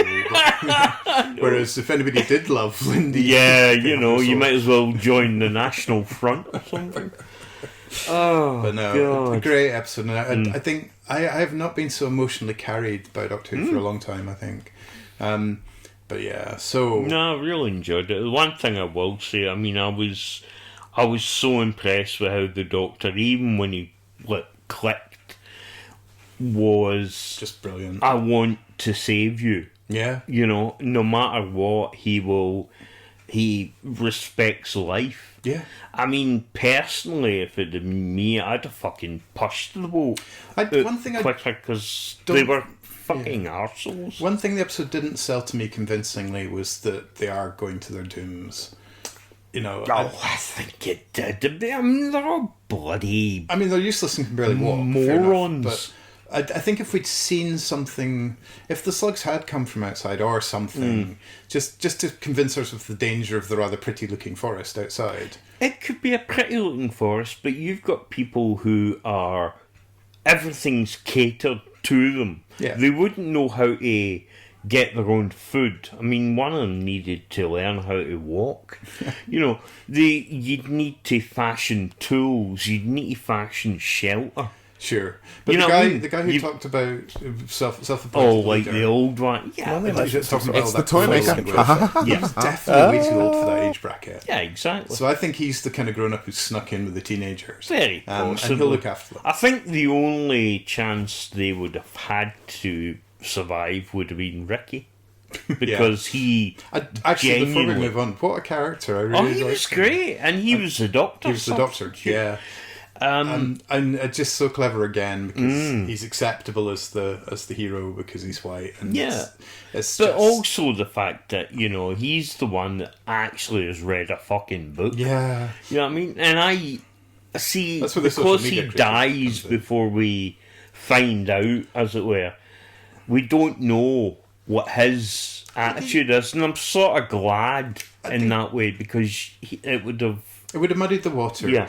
But I think also you just got to think he's a sort of basic, decent person who's in this society. Yeah. But you would hope he would then be Because the entire society can't be okay. fucking white supremacists. Well, you would hope. it's an interesting thing, isn't it, about kind of people living within a structure. No, that's true. When you look at, say, a Louis Theroux documentary when he visits it and the kids are all, you know, white pouting, you know. So And it's, fuck. you know, Yeah. there's complicity, but there's also indoctrination and all that sort of stuff. So it doesn't feel like they're kind of especially active. It's just sort of disdain couched in supposedly polite Yeah. terms, really, wasn't it? And so I think that's interesting as well because it's always easier to take aim at out and out vocalized bigotry than it is the kind of the subtleties of the realities of a lot of modern racism. Is at least outside the obvious is going to be, you know, what they I call suppose it's a microaggressions. form of passive racism where, It's that kind of cultural, Yeah. societal, structural. yeah, you know, they're not like physically, but they're just... Yeah, so like, well, you know, Swipe. there's no place for you at this table, and She swipes straight, Yeah. you know, it's like... blocks him. Yeah. Yeah. I had this strange urge. So we watched Genesis of the Daleks, and I had this strange urge to splice in when the Doctor and Sarah and Harry peek in through the window of the Dalek embryo room, to splice in him doing Itsy Bitsy Teeny Weeny as if that's what they were seeing on the other side. But probably an urge best resisted, I would say. Thankfully, yeah. Anyway, yeah, so Dot and Bubble was a real highlight of the season Yeah. for me. Closely followed by another, which was Rogue. That I think was the funniest episode of the season. I just love the fact that aliens are cosplaying. That was so fucking stupid. And then you had that owl cunt in it. Fucking weirdest. Somebody said somewhere else that it might have been the Great and Bountiful Human Empire. That's the one that sticks out, and he just looked to me like he was out of Angry Birds. Yeah, he did. That was mental. We had a Captain Jack substitute. Yeah, but very But he different. was actually, I mean, Jonathan Groff's a great I fucking haven't seen him actor. anything else. Oh. But where the plot sort of clicks in has a lot of echoes to Jack, obviously. Taking the Doctor to the spaceship Yeah, and taking yeah. Rose. But also, his performance is so much quieter and... Yeah, that's what I mean. Kinda He's- mannered and- I like John Barrowman, fair enough, yeah. but you know, it's not the same character. no, for sure. Maybe the it's same not. plot. There's echoes of it, like you say, but I mean, Jonathan Groff is really a good actor. I first saw him in Mindhunter on Netflix, the Right. David Fincher show about the creation of criminal profiling. yeah, Right. and Yeah. it was wonderful. And then I saw he was the king in Hamilton. He Right. was. Haven't seen either of these. And I mean, he's a really, really good actor, but he is more theatre, that sort of thing. The one thing I noticed about that, which maybe just be coincidence, was his spaceship had a kind of hooked nose, a bit like a beak. So my headcanon now is that he turns out to be Chulder as well. Very possible. Maybe that'll be he's the twist wearing next time. a shimmer or whatever they call it. There was shades of, I think, the Slitheen in terms of the kind of gleeful, Yeah. don't care who we hurt along the way baddies. Yeah. They weren't necessarily after world domination, but just, well, they sort of were, weren't they? But Sort of, but Yeah. really just for their own just so they can entertainment properly more than cosplay. anything. Yeah. Indira Varma was one of Well, the she was great. best performances I've seen from her. Millie, again, just Yeah. really good. And I loved when she sort you know, the earrings and stuff. Battle mode. You know, they sort of done their Chekhov's gun at the start. Chekhov's with earrings, great. Yeah. But, yeah, no, it was a nice little explanation, because at first I was going, how the fuck she do the neck thing? It does sound like a, you know, it's a great throwaway hidden in plain sight. And yeah, find me at the end. That's beautiful. Yeah, that was nice. So I'm hoping that gets paid off, because I Yeah. would definitely love to see I was more really of him. sold on that romance and that they weren't so drawn to each other so quickly. I bought it, I think. I mean, there is love at first sight and stuff, but Well, I think there's just... I don't know. I think maybe it just felt a little too quick, like, you know. for the but depth that I'm they, kind not- of, they have to build up to, I can see that. I wasn't but it didn't bother me. bothered. Yeah.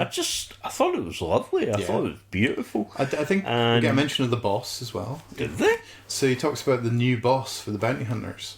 Oh. Because that hasn't really landed yet. Maybe it is Dog Blatter then. Remember from the Yeah. comics? Yeah, I remember. Oh, that'd be great if they broke Dog Blatter in. And there could have been Sutek's dog blaster.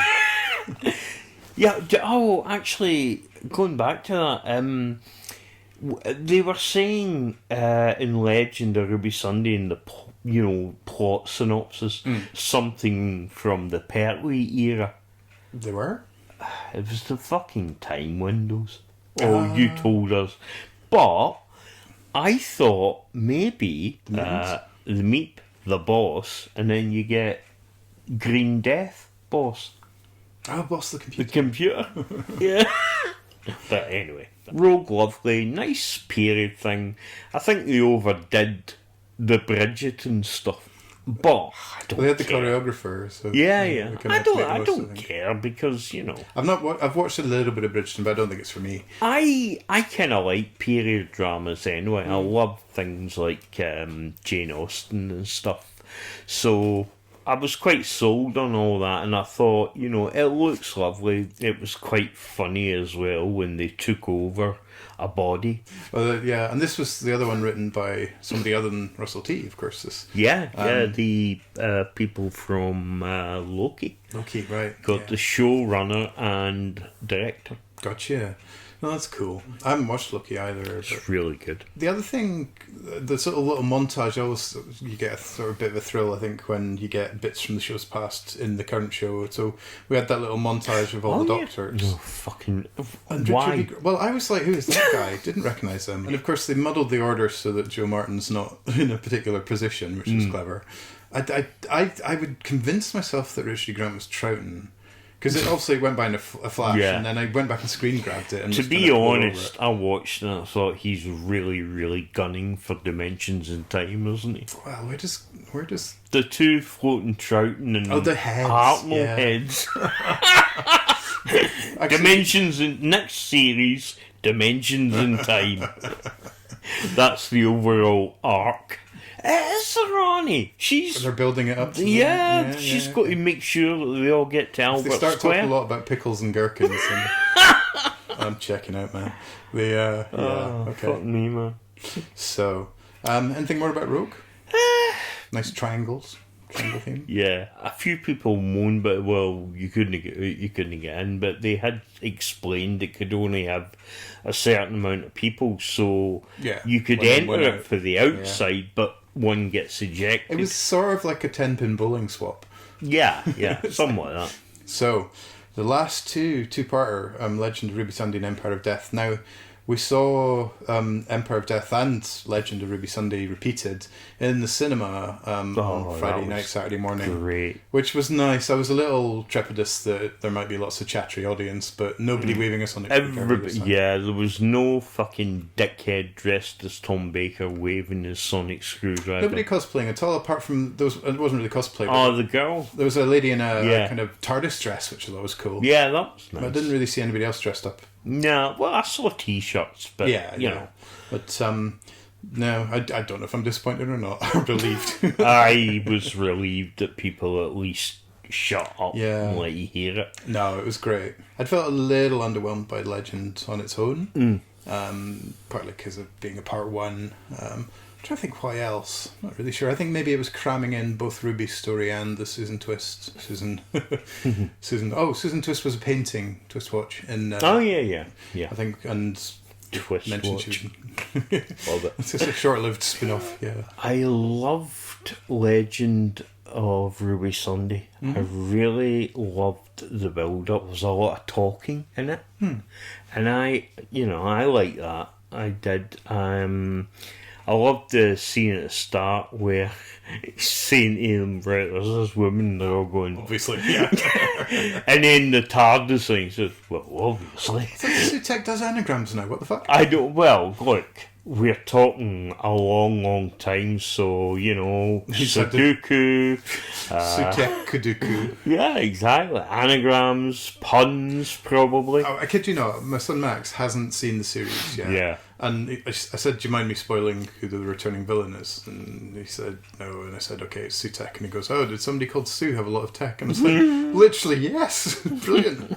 There you go. Raised as a bad punner. There we go. There you go. It's a bit... Poor boy. It's a lot clunky, actually, as a pun, speaking as concept. I mean, as it were. That's the thing we haven't talked about at all, actually. Is Susan Foreman, as it were, is Yeah. a big red herring all through. I don't think it's a red herring. I do think We're not going to the in fish that shop yet. story, yes. Yeah. But I do think, at least I hope, that we're going to have a reunion with Susan, because this is it again.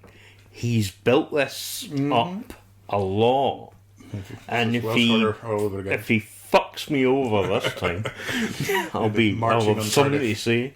But I think it feels like maybe it's just that it's planted the seed in the Doctor that he could go back and I think it would be a nice thing. I have a terribly uncharitable thought, which was that I was kind of glad Caroline Ford wasn't there, because I am not sure she could kind of keep up acting. possibly not. I don't. I mean, she's good enough, etc. as an actress, It's just- etc. But I mean, having said that, Bonnie Langford's doing amazing things now, so exactly. I mean, So much well, for his script, we'll of talk course. about that in a minute, Yeah. Bonnie. But I think with Caroline Ford, I think it would be nice to resolve this. See Caroline Ford for however long, and then regenerate, and then into well, the garment. another Yeah. form, and then it'd be a case of you could revisit, Yeah. involve whatever, that'd be fine, because if you were wanting to do a semi-recurring role, I don't think, I mean, the woman's 80 Don't know. Yeah, she something. must be. I think it'd be too much. And as I say, I think if you do it justice by having her there, then replacing or whatever they want to do, and then after that, that's fine. But I do think they really do need to pull this one off. They really need to, even if it's just a fleeting Yeah, fucking. I think don't that's all care. I'd want, to be honest, You know. just to dot the I. But Because I was genuinely, up until the moment he shakes Susan Yeah. Dryad's hand, I was just like, this could be. This, Yeah, you know, I think I was a live thinking it. possibility, and I was a little disappointed it wasn't. Just because then I would have been right. But I mean, as I say, I wasn't surprised that it was Sutek, and that's not because of spoilers. That's mainly because there was clues left, and fans being fans were putting 2 and 2 together. But we had but usually they get 36. yeah, well, we had the Trickster, we had Fenric, we had Sutek. You know, all the big Did hitters were Ragnarok thought get about. mentioned? Because remember, he's fought them all through eternity. Yeah, the threefold god of mischief, malice, and Is blah, that blah, blah. Ragnarok? Yeah, Right. yeah. Okay. Yeah, because it's a Norse legend. Gotcha. and stuff. Yes. I just remember my snarky comment about I've fought the gods of Ragnarok all through eternity, and it's like, we've never heard of it then or since. But... All through oh god, Ragnarok! Oh, I'm just going to wipe my face down. Yeah, exactly. No. Lovely to hear Gabriel Wolf back in the role. You know, I had never seen him, I think, until there was a bit of him behind the scenes recording the lines. Oh, wow. He's 90-something, amazing. I know. Yeah. God, I mean, obviously he played the Beast in Satan Pit. Yeah. But when I heard his voice in Satan Pit, I was the chills. I thought, this It's guy, a few lines ahead of the reveal, isn't it? so good. Yeah. That was the thing. I heard the voice first, and I'm like, is it? Here it comes, yeah. Sure. And then they said his name be Set, and I went, Yes. fucking jumped on my bed. There's something about the kind of slightly extended, stretched quality of those reveals that I don't 100% enjoy. It's like, you know, all the back and forth to like the screen changing to say Sutek, and it's like, so as well as doing the puns, he's got a little PowerPoint to reveal himself as well. Yeah. Next slide, please. I kind of think it's. I think it just is. It's a device to build the tension really and the thing, unfit for- and I don't mind that because I think it's deserved, and I think it's. Yeah. You know, when you know you've got a good villain to Partly reveal. because I'm an editor. Aye. So I'm sort of always slightly aware of the artifice of it, especially in kind of continuity of time as well. It's like, you know, you've got the villain's deadly hand reaching for your face, and yet there's still a good sort of 30 seconds of intercutting. But, I mean, Jesus, go back to Buck Rogers and But yeah, King that of was the shit. Rocket Men, and yeah, I know it's shit, That shouldn't but set a template. it's just, you know, I mean, how do you do a cliffhanger if you've got somebody come towards your face and then Well, you do that and then cut to credits, baby. You were saying about clues. resolution and what? Sorry? What were the other clues you were saying about? Oh, you know the sarcophagus in pyramids? Yeah. Well, it's exactly when it's a time-space All bubble. those- That's the background to pattern the- behind thing. Except, And then it was... What? well, it struck me as very ironic to then replace that in I the know, remastered it's version. Fucking... It's like, come on. Yeah, I know. It did look a little bit like an explosion in a liquor sort of candy store. Or something. Yeah.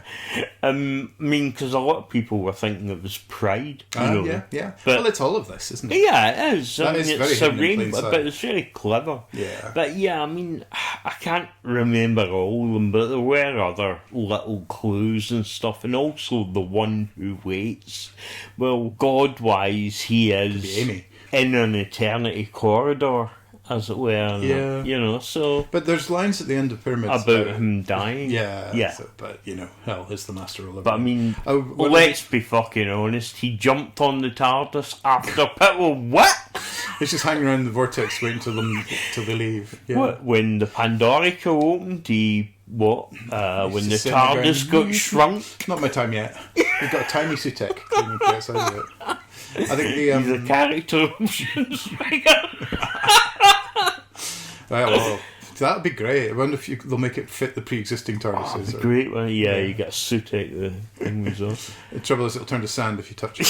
That'd be a great character options gimmick, wouldn't it? It's like- That'd be brilliant. You get that sand that if you pour water Magnetic in sand or something, and it yeah. sort of It reforms. Yeah. They released a Tales. Is it Tales of or Tales from or Tales? tales of. I think. Tales of the TARDIS. I realised I was getting that mixed up.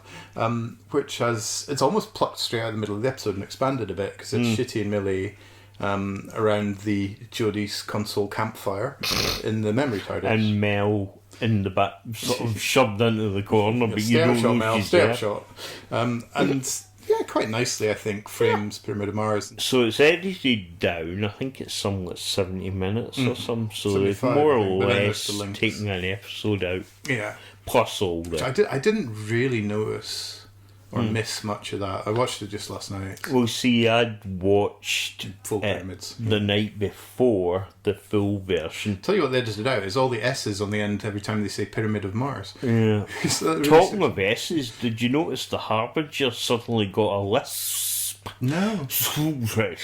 And she was... Oh, was she back at the end? No, I don't think she No, was. interesting. And the Never the existed. TARDIS seemed to blast her with its Oh, it's fucking kind of Death Star beam, weird wherever death the beam, fuck yeah. that came from. I think it was. I wasn't quite sure where it was geographically. It sort of felt like she bent under the console a bit. Yeah, she In which did case the angle's because all wrong. because the Doctor for some reason got a whistle Oh, that's and right. managed to It was like make it. one man in his TARDIS. Yeah. So sheepdog trials. Yeah, with- and Sutek Go on, as the boy. sheepdog. I was pleased and relieved they didn't make any bad dog jokes. Or smelly dog. But getting back to Pyramids, it was cut down and some new effects added. Which looks really nice. Not a lot, but just Yeah. subtle and nice enough. And noticed like they- you said, ironically, they took the Took fucking the corridor away. Yeah. Looked great, but I was a little disappointed because I suppose it had to match with what they did to Sutek in the episode. But if the spangly stuff was all a big clue, then you've lost the kind of reason for it. Yeah. But I don't. I think that was more for classic fans would know that anyway. Yeah, I maybe. don't think it mattered by that it feels point. like it's different enough that it's maybe just a nice little nod. Yeah, So I mean, it's think tucked away. about it. That came out after we knew it was Sutek, right? The Pyramid of Mars thing. Yes. So Well, rightly so. the corridor in the episode, you see Sutek in that corridor yeah. in Empire of Death. So Yeah, and then they watch a bit of iPlayer. what I really liked was Millie saying, "Who's that woman and that guy? Oh, they travelled in the TARDIS." I'm thinking, what? You know what they fucking say that? That's you. Maybe it caused a weird conversation or something like I that. think he does say somewhere else about his friend Sarah Jane. We had some time. Yeah. So it's not like he he was mentions, hiding but himself, it's like, oh yeah, trouble. What? There is something almost ashamed about the way he says earlier. It's like, you wouldn't recognise me. Yeah, and I mean, there was a bit. What's all that Egypt stuff? Oh, it's cultural appropriation. Nice. Nice. Yeah.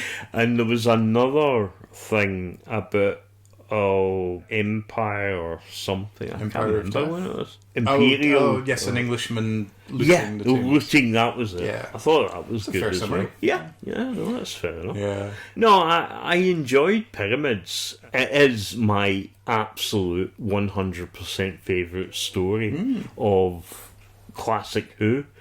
So I was so excited by the thought of Sutek coming back. And it was a lovely revamp, I think, with the colours and the new effects all blended nicely. No, it was nice. And it was interesting because, like I say, I was watching it the night before thinking, right, what will be cut or how, and I was trying to work it through in my head, where sort of how an editor would think. The two bits that I got spot on were the ignorant savages line would Which have is to be right cut. at the start, is it? Yeah. I thought, well, that has to be cut. There's no way they're going to take the risk. Yeah, I mean, there's an argument that you could be depicting the bigotry. You of the could, time, but I at the same just time, don't think it's worth it's the tonal, risk. it's a road bump, Yeah. isn't it? It's like, yeah. And do you like the dress? Oh yes, Vicky used to wear it, blah blah blah, and Sarah Jane goes, well, as long as Albert doesn't wear it. And as I say, it's not that terrible or that bad, but It's more just a way of making it sort of seem like he's talking about Queen Victoria, and it's kind of... yeah. But it's the trope of men in dresses half a hat Yeah, and all and of that. And as I say, it's better just to cut it. It was only from the broadcast version. It's not cut from all these people that whine about these things. The original still exists, so get a fucking life. So the end of the series, we had a lovely time at the cinema watching what was... it didn't fit on the electronic sign outside the cinema, so it was billed as Doctor Who, The Leg. The leg of Ruby Sunday. Just the leg. That's a spin-off. Didn't specify. Yeah, you could have 2 spin-offs, left and right. Yay. Yeah, and Empire of Death feels like a very classic-y or maybe more Missing New Adventures title. That really felt like a classic title. Yeah. Also, I'm done a good of Death for ages. I think that's a line in Pyramid, My Empire, blah blah blah, or something. Is there another of Death in the new series? That's a good question. Fuck. Curse of Fatal Death. New series. Yeah. Well, it was between. Okay, so yeah, let's sum up the series. Do you want to pick a favourite? Can you pick a favourite? Boom. Okay. I'm really torn. I think the 3 that I loved the most straightforwardly were 73 Yards, Dot and Bubble, and Rogue. I'm going to go for Dot and Bubble, I think. Just cause I thought you'd go for Rogue. I don't know. I kind of loved it. Very rompy, beautifully done. Yeah, I think just Dot and Bubble was more surprising. Yeah. And sort of felt like a fresher take on things and all of that going on. And I think 73 Yards, just being slightly taken aback by the change of direction in the middle, I think, sort of knocks it down a point or whatever, but still a brilliant series. When you think of like Empire of Death, I mean, the build-up Legend was great. Empire of Death, I don't think the payoff, I don't think it hit the landing as good as it could have. I liked it a lot. I haven't rewatched it yet to pick it apart. but basically, he was defeated. He was defeated by the Doctor putting a lead on him and taking him out for a walk. How did they resist the bad Doctor? No, I kinda. Connor was saying so, and I'm sort of going, yeah. And then I thought, this is Doctor Who. Yeah. Obviously, they're going to do something. A spectacular stuff in the Vortex. It looked good. And the thing is, it's like I say, you introduce a villain as big as Sutek, and then you've got to get rid of him by the end.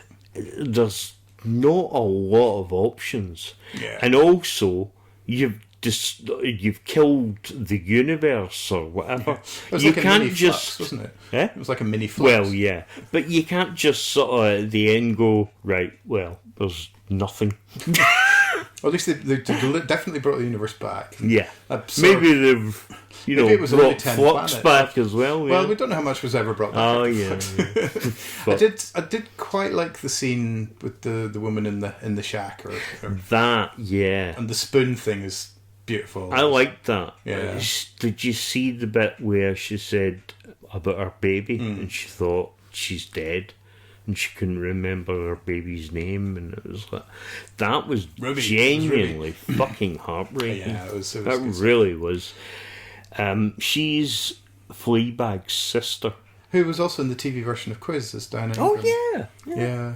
I like that it's playing with not just the literal physicality of the sand, but also the kind of erosion of identity and memory. Yeah, that whole thing about you going backwards. This is why I didn't understand really the thing, with Sutek.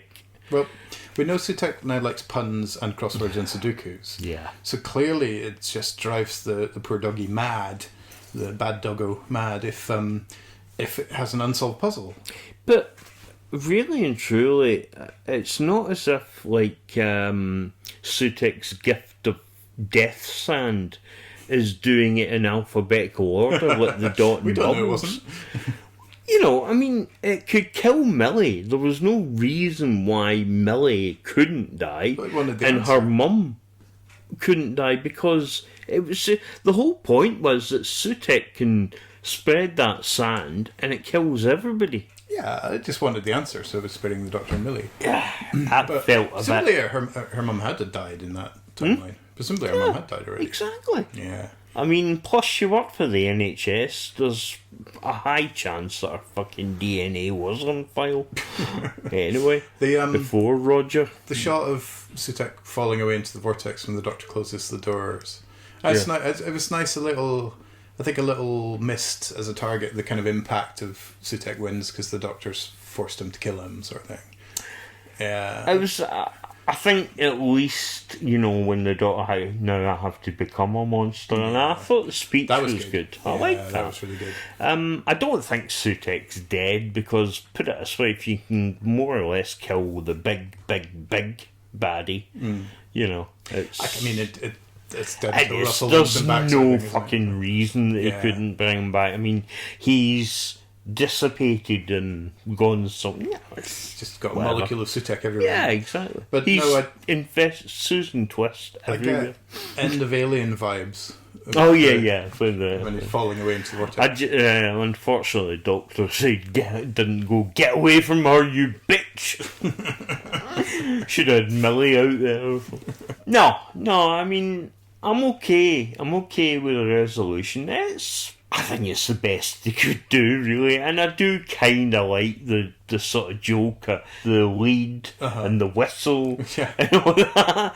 Also, I don't get it. The whistle is a thing now where the TARDIS suddenly... Yeah, it's a sheepdog now. Yeah. And you have a mini Death Star in the TARDIS to blast... I guess that was maybe a new version. That was maybe a new version of looking into the vortex. I don't know. It seemed quite different though, didn't it? Yeah, I suppose It sits a little badly if it's some sort of weapon, doesn't it? It does a bit. Yeah. Also, I do think that you had that ending. You had Sutek. I know Russell T Davies always does a sort of reset button, but I think he needed to have some after effects afterwards. All that it needed was a really, really good spring clean to get rid of all that dusting. I mean, cleaning companies will be the highest trading on stocks around the world. And also when you see them like at unit having their cup of tea and all, and they pan past the pizza, I'm going, fuck, I hope nobody eats it, it'll be full of sand. And then you see Lenny Ruff jumping in. Oh, we didn't talk about Morris. Yeah, I'll talk about him. It was fine. Yeah, no. Really fun. I'll be honest, I didn't like him in the first part because I've seen him in a couple of things. I think he's alright, but I just don't see why he's here. I don't think the whole boy genius shit. The units are conventing Charles. The reason he's there is actually Shirley Ann Bingham, Ruth Madeley, was working on something else and couldn't do it. Oh, that's just a bridge too far. Fine, rearrange it around Ncuti's availability, who cares? But when it comes to that, that's just too much. No, he was in Space Babies, of course, and then got recast. Yeah. I think he still is the voice. I'm not... I don't think he is. I think he is, but I don't know. It's a he was role, good in the second part, actually. He's really charming, I think. Yeah, he is. He's very charming. He's got a sort of nice manner, sense of humour. And he's on one of the Taskmaster specials as well. Is he? Yeah. Oh. Yeah, it's like last year's New Year, or this year's New Year special, nice. I think. Yeah, I think that's the first time I saw him on anything, because I don't watch a lot of other TV. Yeah, I think we'll see Shirley Ann Bingham again, definitely. Yeah, I hope so, because at the end, when they all walk out, you think, this unit thing's building big, so when we get our unit spin-off, which is inevitable, well, that's nice. Testing the water, aren't they? This is another thing about the spin-offs. I was saying to Davey about this. If you look at, say, Sarah Jane and Torchwood and then Proposed Unit, every spin-off is a variation of Doctor Who, right? So you have Alien, you have Confrontation, blah blah blah. I mean, go with me on this, but I genuinely think it would be really cool to go outside that bubble a bit. I also think, wouldn't it be great to do some, let's say, Singing Towers of Beryllium, an office-style comedy? Right. You know, we have aliens coming in, my I'm damned if I'm going to wait any longer. What's that race that keeps getting invaded? Yeah, they were a thought as Quite a good well. comedy. Yeah. To do different things with it, it'll be enjoyable. So next is Christmas. We haven't had a preview of it yet, but there's a couple of little snippets of feature stuff. Yeah. On the Unleashed. One complaint I have about the Unleashed is that they very laudably put up spoiler tape and say spoiler warning, except immediately before the actual clip. I mean, what the fuck? Talk about defeating the point. I think I've always said that I sort of trust that the reveals that are in these things are proportionate. They're never going to their be. pattern. The reason I'm not properly switching off about the lack of an actual spoiler warning before the spoiler, thank you very much. I mean, duh. But the reason I'm not switching that off is because the nature of these spoilers, I kind of know that unless they radically change it, it's just a snippet of one moment. It's never going to be what you would call a spoiler. It's just a tiny glimpse. Yeah, and I'll watch a trailer, so I think it's no different, really. Interesting when it comes to spoilers. We were coming home from the cinema, and I was talking about Pyramid of Mars, and you're saying, don't spoil it. I see it. You meant the thing. And I said, yeah, there's just this one tight. I said, it's not a spoiler. No, don't care. So I want to tell you what it is. Fine, but let me say first that spoilers aren't just plot points. It's just any information. Here's my principle. If I know I want to see it, that's all I want to know. Okay. And any information is just slightly taking away from that thing we talked about I won't have a first time of experiencing that. Okay, well, you wouldn't have had if I'd had tell me my your thing way. And I'll see how proportionate I was. If you had your way, you wouldn't have had the chucked you first out the car in the time experiencing the squeak. The squeak? What's the squeak? The squeak on the TARDIS door. Oh, yes. So there is a big old squeak on it. I noticed it when we watched it. That's all. Oh, it's been dubbed? Yeah, it's been dubbed on. And? Yeah. That was what I was trying to talk to you about. So not so much a spoiler as a inane piece of minutiae. Yeah, see? You just don't give me a chance. You don't trust me. And I am the one person. You're my firewall. I am your firewall. I'm the one person who would never spoil anything for you. I know, but there's a certain quantity where... I know, I Also, I was bloody driving and trying to concentrate. Gosh, well, you were at fucking Saltcoats, you knew where you were going. It's also like 2:30. There is an element after the squeak that I wanted to talk about, but I wasn't going to talk to you about that until now. Anyway, go into the TARDIS, the door squeaks, Scarman's walking in while the squeak is still happening. And I thought, why the fuck?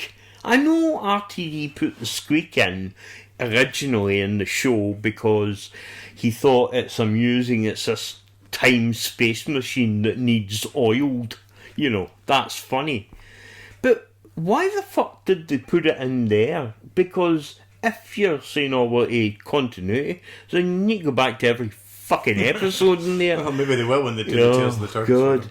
But even... Where there's squeaks and vengeance on Varys. Yeah, but even so, it actually is an irritant because, Scarman wasn't fucking completely... he would have heard it, you know? Sutek's gift of WD-40. Exactly! And I'm just going, that's fucking stupid. And it was the thing that annoyed me most about the entire thing. I think there's a lovely I just kept sitting there going, fucking squeak. I think it's a lovely rich vein of Sutek's gifts. It's like he's got a list somewhere. Gift of free I bring Sutek's shopping bag from Aldi. This being Sutek's gift of milk tray now. Oh, fucking Jesus. But yeah, that was my, I suppose you could say, my main take from Pirates. Wow. You thought they couldn't ruin your big your favourite story. My favourite story was ruined by the lack of WD-40. One of RTD is a spreadsheet. Childhood's ruined. Tick. RTD-40. RTD-40. Maybe it makes plots more smooth or something. God. Right. Shall we move on from that series? It was fantastic. Really? My entire sum up of the series is I enjoyed it very much. I think it's been a good series with a few bits that needed attention. what I never said about Ruby's mum. I did think that was a real low point, and not because she was an ordinary woman. I liked the fact that she's an ordinary woman, but you don't set things up from Ruby Road to then and really sort of making a big deal down to the fact it was fucking snowing everywhere. That's a mystery. Yeah. And then, there's, I know he did it because the Last Jedi, Rey's parents were like, nobody. It's that again, yeah. And then they retconned it in the next one, and he always thought that was nice. And as I say, I think it is. Oh, you haven't seen the next one yet, where he retcons it, obviously. Yeah, makes it the Emperor. Dalek. But, yeah, and I like it. I've got no problem with She that. was wearing white. Eh? She was wearing white. I've got no problem with that. Oh, it was Princess Leia. Anyway, we don't know who her dad is. That could be dad. Oh, we do? She's fine like that. Aye, but we don't know yeah, who he I is. know there is more to come about Ruby and whatever, but I just think don't do that. You're baiting people all the time, and the explanation of, we make it important. We didn't until you made it fucking, why? Ooh, who's this? Yeah. I think that was, be honest, I think that was wanky. Well, I think it's not given quite enough payoff. But we have got the strong themes of like memory is time, and memory is magical, frankly, in this new fantastic era. And so I have no problem with it at all, really. And I think it's absolutely a nice twist for there to be no twist or whatever, But yeah, well, when she twisted round and pointed at a fucking sign to who? Well, I know it's pretty sinister, isn't it? But that's an extrapolation rather than a literal revision, I think. There's a load of fluff and twisted. It really didn't hit with me. It just felt like total fucking Can bollocks. you put that aside and talk about the scenes themselves? Because I found them beautiful. I was almost in tears. And what scenes? With the reunion. Oh, yeah, no. This is what I mean. Standing outside the coffee shop. And I love the way the doctor says she hasn't come to find, thing, and she just, fuck that, runs in. And I thought, well, yeah. Very few people would just say, yeah, I'll leave it, Also good for Ruby for not being kind of... I thought one of the cleverest ways... with the cup. With the cup. Yeah. With her sitting there, the barista calls out Ruby. Takes it out of her and hands. Yeah. But in the reverse angle shot that we didn't see, the barista is the doctor. Or the trickster. Or I bring Sutek's gift of cappuccino. It's the Garm. Yeah. Oh, fucking Garm. But yeah, no, I loved that. And then that whole thing, and you could just see in the way they embraced. And as I say, later in the episode, they're in Sherry's flat and stuff. Just absolutely welcoming. I love it. I love it. It was so nice. There was, what they say, she said, there's no hatred here, darling. And that, a positive, story, an ending. We don't see forgiveness often, I think. And no, it's not even that there was forgiveness to be had. Well, it was just not the point. I can understand why, if you were given up for adoption, you would have anger at the birth parent. But this is context as well. Yeah. She obviously did the right thing for her baby, although it must have been fucking heartbreaking. I'm not entirely sure that leaving it in the snow is, but yes, it's poetical and so on. Yeah, I mean, I think we were what the Harbinger said, the Dickensian stuff. Totally, yeah. All right, it's done for show on thing. Although I still can't work out why the fuck she was wearing a monk's habit or whatever. First thing she had to hand. Yeah, it's what her teenage boyfriend would have worn, because he's the one who's special. That's what I'm holding on to now. So that was a really, I think, extraordinary series of extraordinary season. Well, I wouldn't say extraordinary. I would say it was very good, but needed some attention here and there. I think I'm That's my personal. I think I'm folding into that word the ways in which it's progressed and changed and altered and evolved. You know, there's obviously the money from Disney and also the new sort of release schedule, where it's out at midnight and then on iPlayer the next day. I'm not as keen on that. It's a bit of a shame, but it works perfectly for our dynamic that Well, I can watch of it course and then it does, come and yeah. sit with you and not be spoiled. I mean, I really prefer watching it on broadcast Yeah. because I mean, it just feels more special. Totally. And that is a total nostalgia thing. There'll be a lot of people feel like that, but a lot of younger people don't watch TV. They watch it on devices. And on broadcast, That's maybe a fine. concept that properly vanishes before too long, potentially as well. You know, it's like there might. Yeah. Well, I It might be on release. suspect we're going to have a whole series dumped in one go very soon. That would be interesting. I don't like that. I mean, there's definitely something about the anticipation of waiting week to week that's enjoyable. Yeah, I mean it's And we can do that. frustrating, but it's great because Saturday is Yeah, or for Friday sure. night, whatever. Friday night But- for fighting. Yeah, for not so up for fighting. Was it Saturday night in the song? No, Friday. Okay, good. Fine. So Saturdays for Doctor Who was the B-side. Yeah, exactly. Yeah. I managed to avoid spoilers on the day. Now, you know me, I don't care about spoilers, but if I've only got That's- 12 hours to wait, There's a difference where people can be actually describing real plot points that are yeah, definitely not that's vague. my point. You know? Yeah, you know, That's if a I've different only sort got of 12 spoiler. hours to wait, I really Yeah. would just rather wait and You see can it. live with the internet without Yeah. the internet for 12 hours. Well- I have not been on Mastodon all season. Connor Ready for that. has been spoiled every single episode, and he said he put filters? filters. Yeah. He put about nearly 60 or 70 filters, Blimey. and he still managed to get spoiled. So you got to. Which is why he watched that last one at midnight, because he thought, "Oh fuck this!" It's Yeah. you know. I do feel sorry for him because he refuses to watch it on iPlayer before it's broadcast. You know, Well, it's changing. You know, we got to bend. I know, but see, I mean, there's the thing right now. He's what we would consider, you know, like younger generation, but he's 26. You know, Sure. so There's something about there's the. 15, 16, you know. It speaks to the lack of control over social media information coming in, even with the 60 filters is a lot of effort, you know, put in to try and avoid them. But You yeah, see, Connor doesn't like spoilers. just ban all words in English for 12 hours. And then, That's the thing, you know.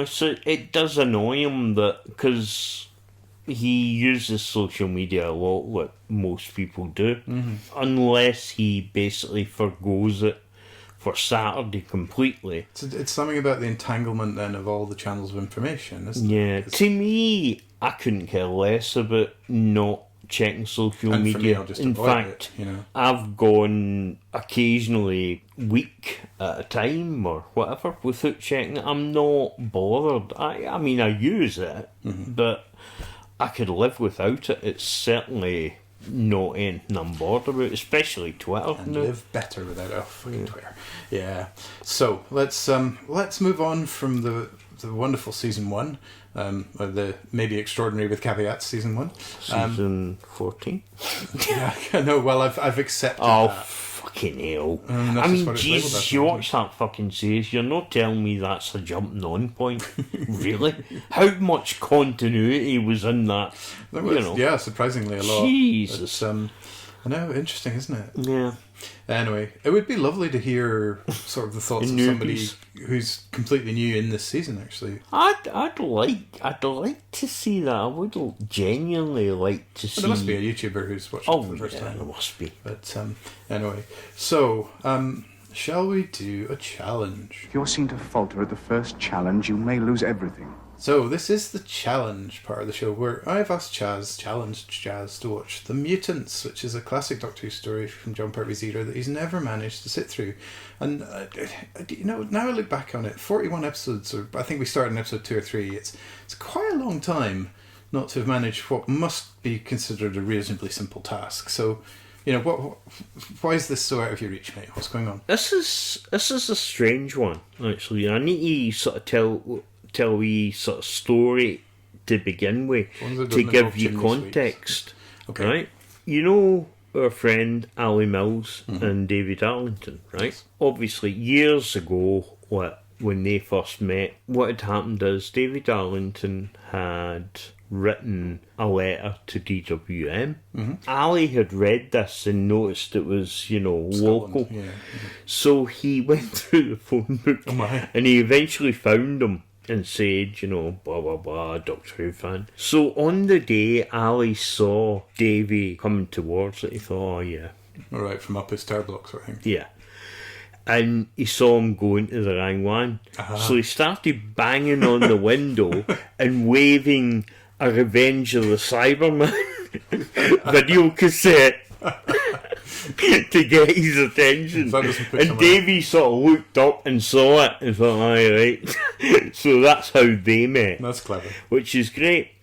Now, as I say, that was context because, right, I was supposed to get a copy of Mutants off a friend. She'd had it for a while, so said, yeah, I could get it. Except, whenever I approached her, she kept moving back and she was waving the copy of the Mutants. And for some reason, she's dressed like a fucking Darth Vader or cloak or whatever, and she's waving this copy. And I was running towards her, and she just seemed to get further the more I ran. And, I actually feel that I lived a lifetime trying to hang me. I ended up dreaming that I died, and suddenly, I got the Mutants, but it was too late. So, Well, that's ludicrous. And well, that's what happened. I actually met the woman, and I went up to her, and she told me something about you that means I'm never going to talk to you again. So, if you don't watch the Mutants next week, So, win-win. A man is the sum of his memories, a Time Lord even more so. this is Your Cheating Memory, where we have randomly selected an old episode of Doctor Who and gone away and rewatched it. And it was quite a while ago for Yeah, can I just say this cheating memory is from more than 6 months ago, So it's and doubly my cheating. cheating memory is now fucked. It's one we've seen a few times. We selected Yeah. Flatline, Oh, Peter Capaldi. great. I think possibly a strong candidate for my favourite Peter Capaldi story. Oh, yeah, Because I fair just enough. love the Oh, realisation. Jamie of it. Matheson's Yeah. just I great love the- scripts. I love the kind of concept of it and the realisation of it visually. It's properly creepy. It's got the kind of quite absurd but funny and enjoyable small TARDIS and Clara in the lead. A small TARDIS with a small tiny Sutek. Character options, Sutek included. Capaldi doing the finger walking thing. Riggsy. Riggsy. Yeah, because Yeah, he lovely comes little back knowledge. later in the series. Yeah, but just the sort of clever visual realisation And- of it is so good. I'm terrible. I forget the actor, the one that's in Sapphire and Steel. Oh, the nasty Yeah. sort of leader of the. I really work gang. wish I could read because Yeah. he's so good. I can't remember his name either, but He's in Batman. The Is he? first Batman. Yeah. Yeah. You mean He's like in the the- first scene. in the very first, like. Yeah, the Tim Burton one. Tim He's Burton sitting on the roof. There's two, robbers talking. Ah, And then Batman appears. and Batman's them. Yeah, Christopher something, I think. Yeah. Oh, comes he's to me. so damn good. Yeah. Do you want to go for Walken or Plumber or I think it's Christopher Reeve? What the hell? Christopher Robin. Let's Christopher go with Robin. I think he was down at the palace. No, so just great, and sort of Riggsy's instantly quite likable, and there's the terrifying kind of. The kind of horrid death of the policewoman in the Do you flat. know, it was her first role on television. telly? At the time, she was saying on Twitter, and I just said, "Oh, welcome." I said, "You are so brilliant." Yeah, I She don't know. was. She really. I thought towards the end she was a little flat. Yeah. Sorry, it had to be done. Well, it That- didn't, but I did That's anyway. actually there's a sci-fi book, isn't it? Flatland or It's a thought experiment. something like that. Yeah, so the thought experiment is a way of trying to visualize 4 dimensions if you live in 3 dimensions Yeah. by positing kind of a two-dimensional species who live on a flat surface. Yeah. But so it gives you ideas that things that seem unconnected can be connected in higher dimensions. So, for example, like a bar magnet horseshoe shape passes through the flatland, and what you see are the 2 feet looking like completely separate objects, but they're actually linked in the third dimension with the arch of the magnet.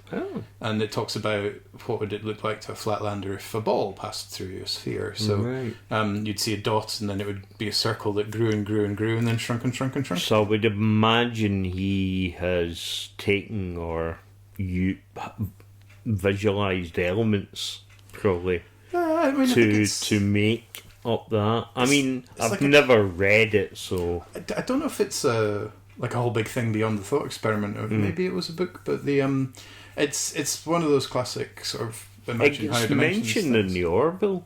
Okay, Actually, that must be good then. The continual clever use of the flatness, the kind of the thread that grows and grows, and the beautiful the door, and yeah, no, for sure. The kind of really atmospheric shots with the backlight and all the shapes appearing in that. Oh, I mean, creepy... it's proper fucking creepy. Yeah, it really it's is. a corker. I mean, that's the beauty. It's proper creepy and really funny as well at times. You know? I mean, Clara and I don't know, was it Rigsby?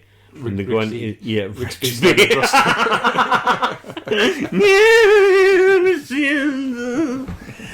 Okay, oh, sorry, that was my Rafe Fiennes impersonation. Okay. So what are you going to say about Clara and Rigsy? Yeah, the sedan, the Oh, chair. the ball chair, yeah. Swinging. I thought, fuck me, I haven't seen one of those since fucking They're lucky that 70s. the person in that flat had retro tastes. Yeah, really retro. I remember my uncle had one of those, and a guitar, and smoked a hell of a lot of weed. I think you're allowed to own one without the other two things. No, I think it's so Design sort of classic. compulsory. I think the battle mode is fun.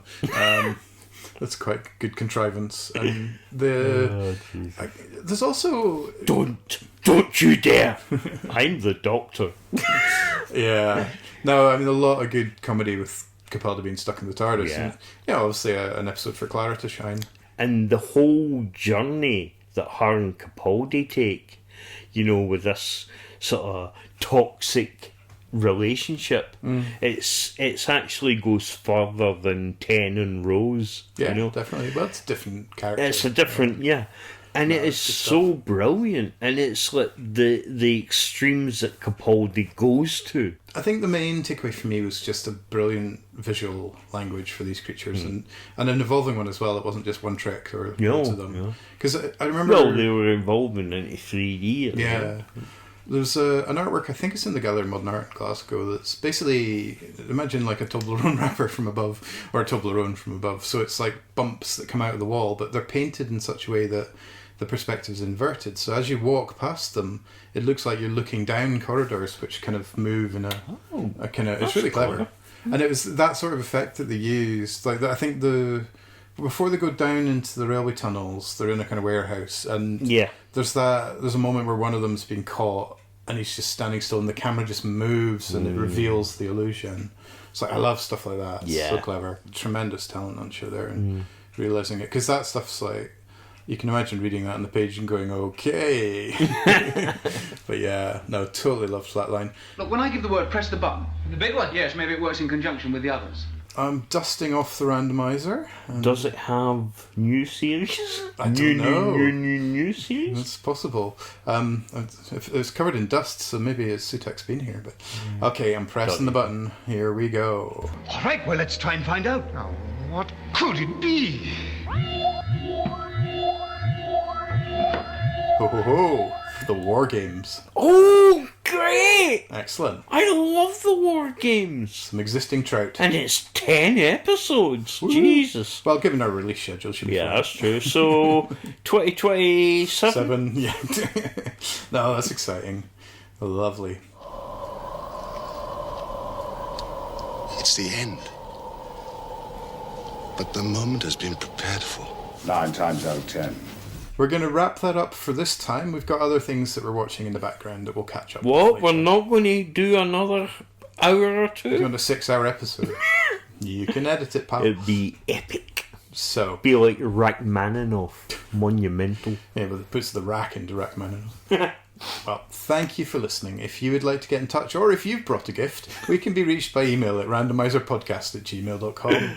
Listen to us on YouTube while watching trippy visuals at tinyurl.com/randomizeryoutube. Follow us on Mastodon, randomizerpod at mastodon.social, and in all cases... That is randomizer with an S, not a G. Z. Definitely got enough voice samples for you to become an AI voice. Oh.